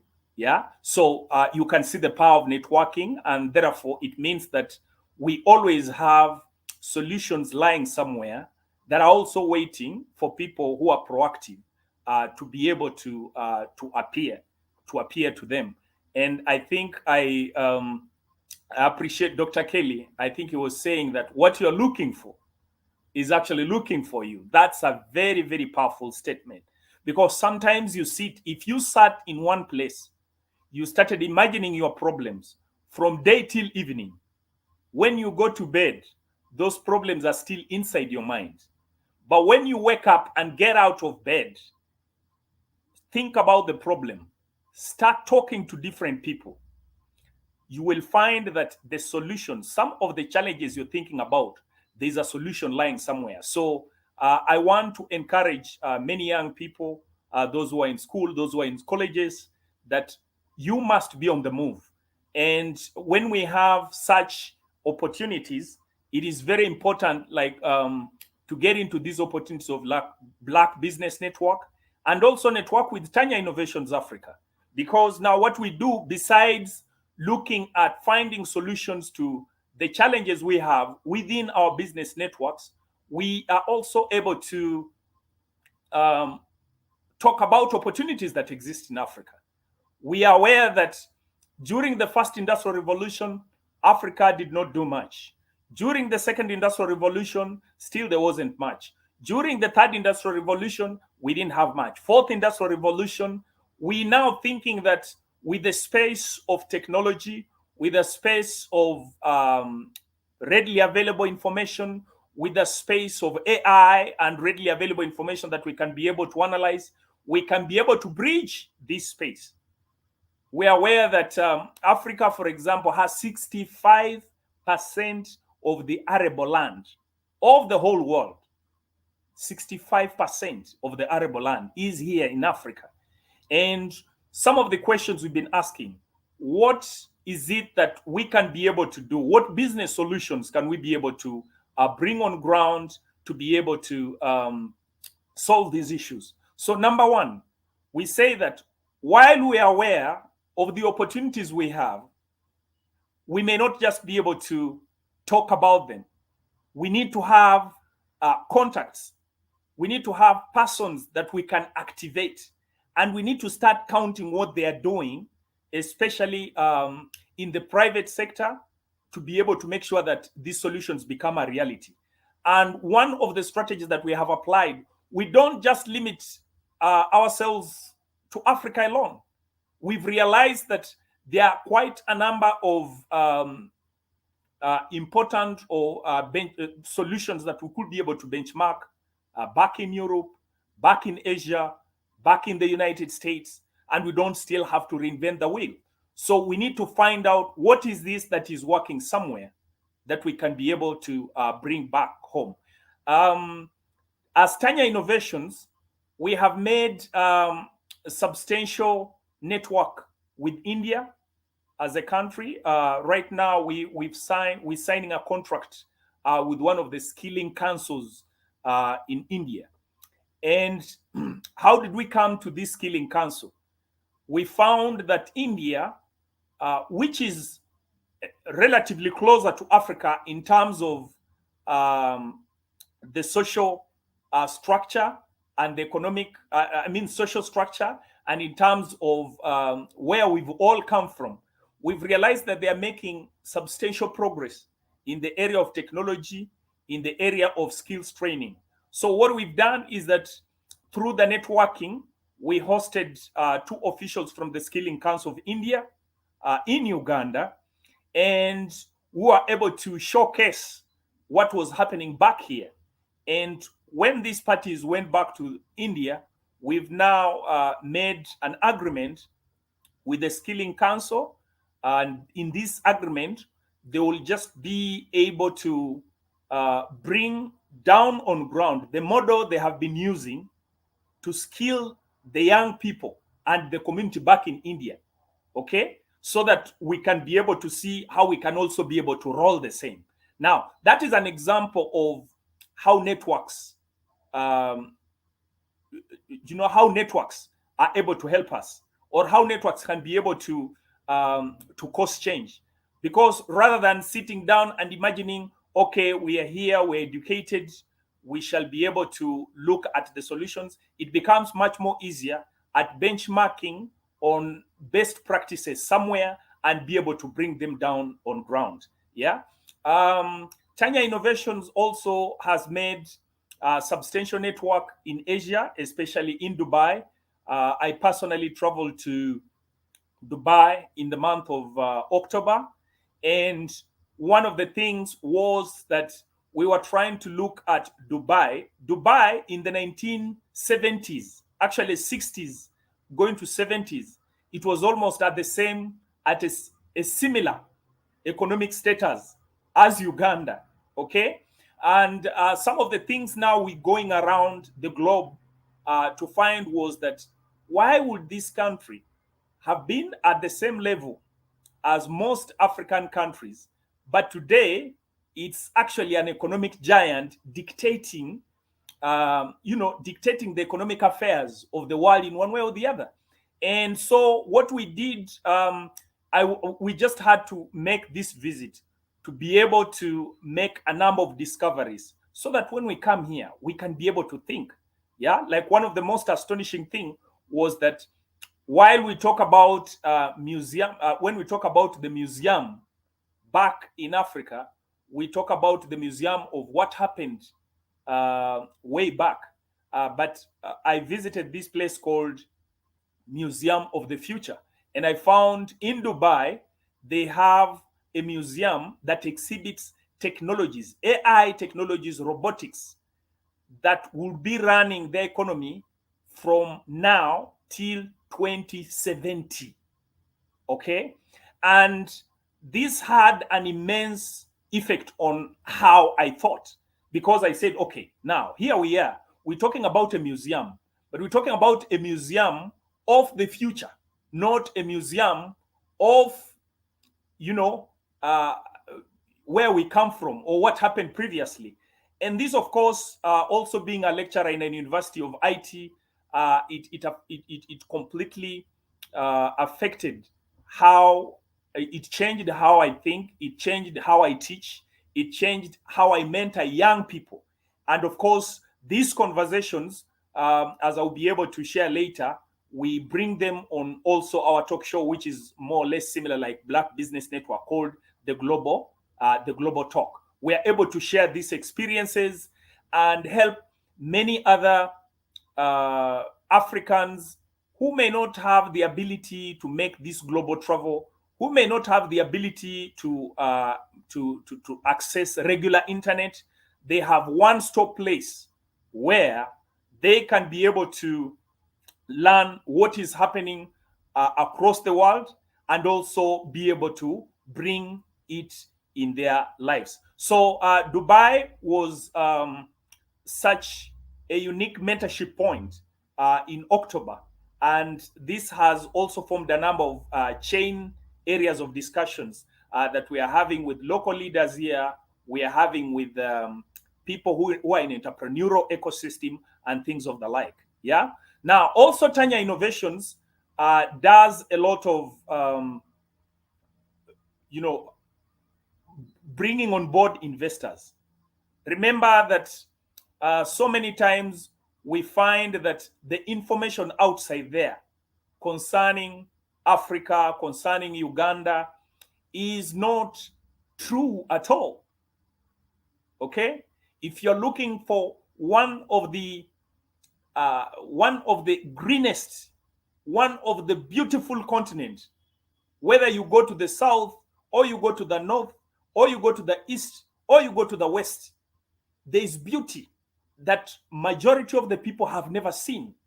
But because they don't know this, and because the publicity available is limited to showcase the beauty of Africa, so many people have formed wrong opinions about this continent. But just I think this is a country, this is a continent where actually nobody should actually die before coming to Africa, especially if they are not from Africa, because there is that greenery, there is that natural beauty that many people have not been able to interface with. This continent is still a virgin. It has actually billions of opportunities that if we have an entrepreneur out there in the United States and you have never stepped on Africa, you have never stepped in Africa, you have an entrepreneur in Asia, you have an entrepreneur in Europe, and all you have done is to listen, is to hear information that has been on global TVs about Africa, I'm here to testify that truly you don't know much about this continent. And the beauty, this is a country where the climate seasons from January to December, you are not going to find those chilly winters where people have to hide in the houses because the temperature is so bad. The temperature here and the weather is cool throughout the season. Have you been able to see that? We have in countries here where you have where you can be able to see wildlife, natural wildlife, okay, and it's readily available. You have a country where the greenery is so amazing, and I think it becomes a very important point for one who is there and has never experienced this to be able to partake this. And this is part of why we network and talk about what we are doing, just to be able to open the mind of the people. Yes. Thank you so much, Mr. Tabingwa. And Yes. the passion that you have is really, really needed at this time. Can you share with everyone just how to get in contact with you and just what your website is so that they can connect with you? Okay. So one way they can connect with us, we have a website. Our website is www.tanyainnovations.com. www.tanyainnovations.com.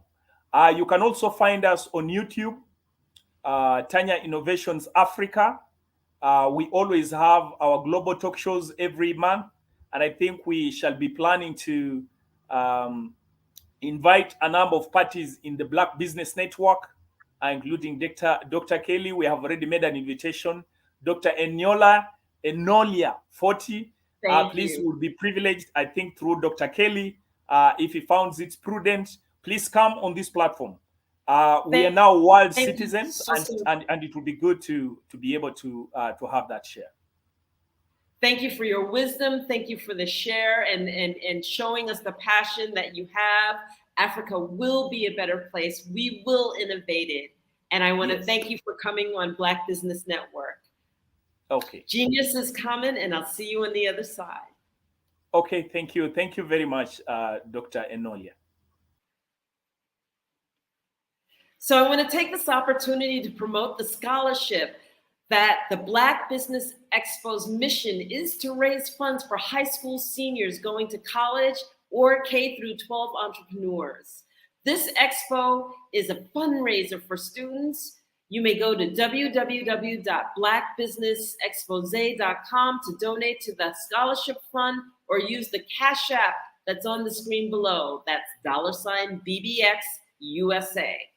Our goal is to give laptops and up to $5,000 to 10 students. Students can register online at www.blackbusinessexpose.com.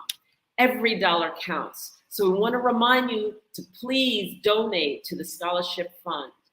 We also want to take this opportunity to thank our sponsors for the Black Business Network, the Black Business Expo USA sponsors. NC 100, Moody Capital Partners, Suede Soul, BDM Media, Lotus Ritchie Coaching and Training, Carolina, Virginia Minority Supplier Development Council, Step Management, Hello LLC, BHS and Associates, Margie McLean Foundation Incorporated, Genius is Common, Earth Essentials, Malaine Cheney, Global, Executive Women's Success Institute, The Quality Coaching Company, Superwomen Business Services, Creative Force Studios, Lee Entertainment, Artistic App Design, and Black Business Expo USA. I want to thank you and leave you with this message. Genius is common, and I will see you on the other side. Art to me is a creative expression of something from nothing. You know, it explodes onto the canvas, or it explodes on in my work. One of the things that I try to do more than anything is I try to just give the lines and the movements and emotions and expressions into what I do. Art really means to me a chance to express how I feel deep down inside. Most of my art begins as a thought that I might have, you know, whether it's sports, whether it's history, whether it's a woman or a man. It pretty much starts as an idea of thought before I get into the actual image of what I'm going to draw. I do a lot of historical pieces. I was a history minor in college, and I love to do history pieces. And a lot of times I'm thinking about history, and then I try to make that history impact you as you look at it. That's one of the reasons I do pictures so large. People ask me, why do I do the pictures so big? And I tell them, I want the piece to impact them as they're looking at it, to kind of dominate them, dominate their space. And most of my pieces I try to do off page. I don't try to do anything that's going to be in those four corners, or in a square. And I want your imagination to be a part of the piece that you're looking at.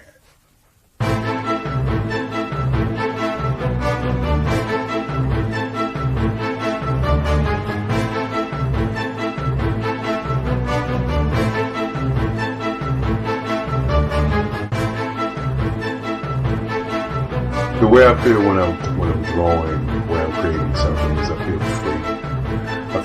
I feel like there's an anticipation of something that's going to come. I try not to draw first. I try to draw second. And what I mean by that is I try to allow myself to kind of get into the piece and just relax. Sometimes I miss time. I'll draw 2-3 hours, sometimes 4 hours. And while I'm drawing, it's just a free. I just feel free. I mean, I feel like time stands still.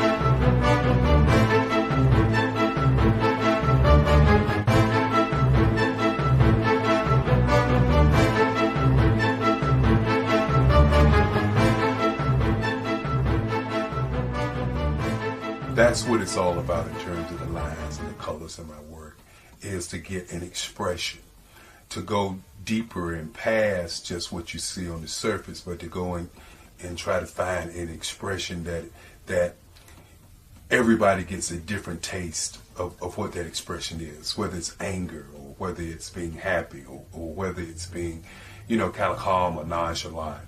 That expression that people take away from the piece is the most important part of what I do as an artist. Bold is the size of my pieces, where I try to do the piece larger than life, to kind of push forward toward you. That's what the boldness is all about. It's not so much about the lines, it's about the size.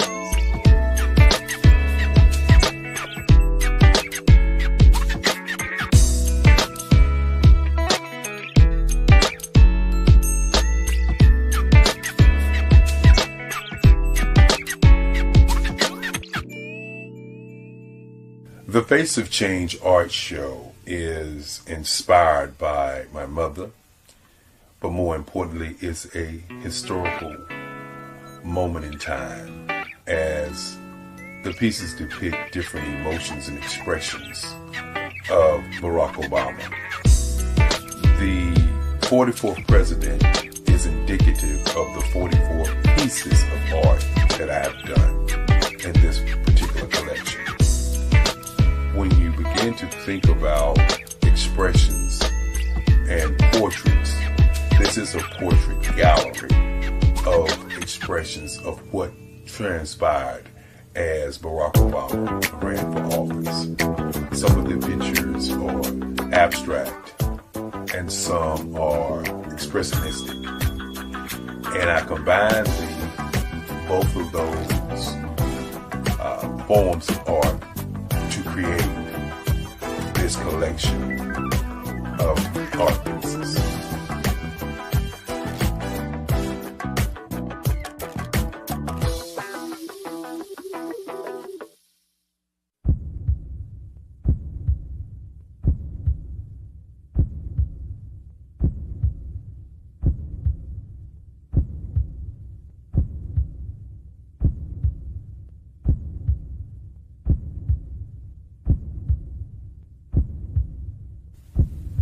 Overcomer,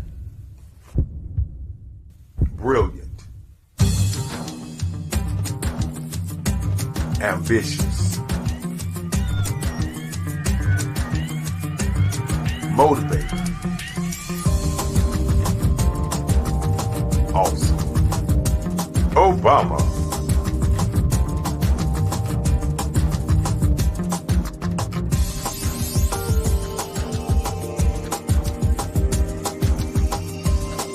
I'd like you to imagine with me, if you will, opening an app where you can collaborate with like-minded individuals from around the world, get inspiration and in-app tools to launch and grow your business, as well as share your knowledge and earn compensation, all in one app. Well, the name of that app is Truso, short for Truly Social. Hi, I'm Matthew Newman, the founder and CEO of Truso, a new concept in social media. Truso is designed from the ground up to be a platform that's both social and empowering for all its users. How exactly do we do that? I'm glad you asked. First, Truso brings the world together via video. Psychologists assert that video provides a significantly more effective connection than audio only. When you enter a community on Truso, you're face to face. Second, on Truso, you don't have to have 1 million followers to monetize. Our business model allows all hosts and moderators to monetize, no matter the size of your following, by 1, producing fee-based content, and 2, inviting others to join the platform as subscribers. Even more, Truso has an in-app resource library with over 100 free resources, forms, and documents to help you build your brand and grow your business.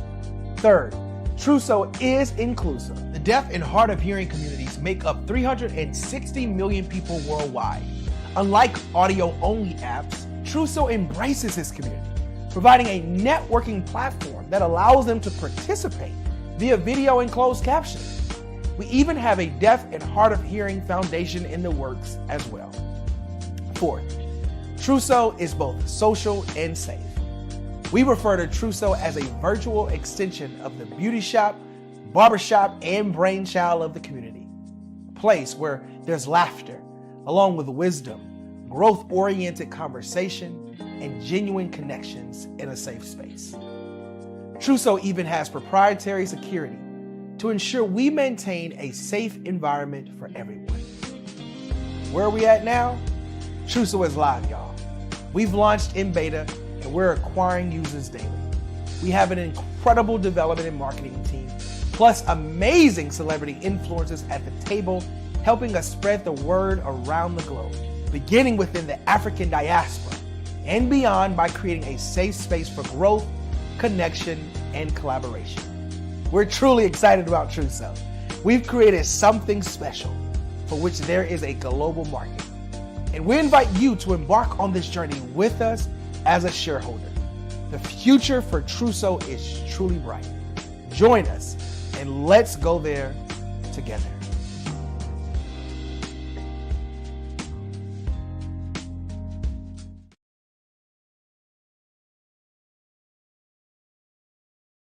Hello, ladies and gentlemen. Allow me to introduce myself. My name is Tara Bush, and I am the co-founder and COO of the Hello LLC, where our mantra is helping everyone live life optimally. And more importantly, helping entrepreneurs leverage leading-edge optimizations. We help businesses build, brand, automate, and pivot into the future. With over 22 years of corporate C-level experience, I carry a wealth of knowledge and expertise in my professional portfolio. My professional journey has encompassed various facets of business, executive leadership, project management, marketing, systems, space planning, and strategy implementation. I have had the pleasure of partnering with and managing multi-million-dollar projects for the top Fortune 500 companies, prestigious universities, and well-known sports teams around the world, like ExxonMobil, Apple, Samsung, Citgo, HP, Ziegler Cooper, the Houston Astros, the Dallas Cowboys, Bank of America, and Vanderbilt University. What fuels my drive is a passion for innovation and creativity that knows no bounds. I thrive on pushing the boundaries and thinking outside the box to bring fresh, ingenious ideas to the forefront. I turn visions into reality. As a leader, I am a steadfast advocate for integrity and creativity. I am driven by a profound desire to help individuals and businesses create their own return on time investment while leveraging technology. At the Hello LLC, we are more than just a 3D digital marketing agency. We are a community committed to helping, building, and thriving together with integrity. We can either show you, teach you, or do it for you. We believe in the power of innovation to transform the status quo. My fellow professional powerhouses, in the spirit of abundance, I firmly believe that there is enough prosperity in this world for all of us to thrive together. So, I invite you to make the pivot because the future is already here.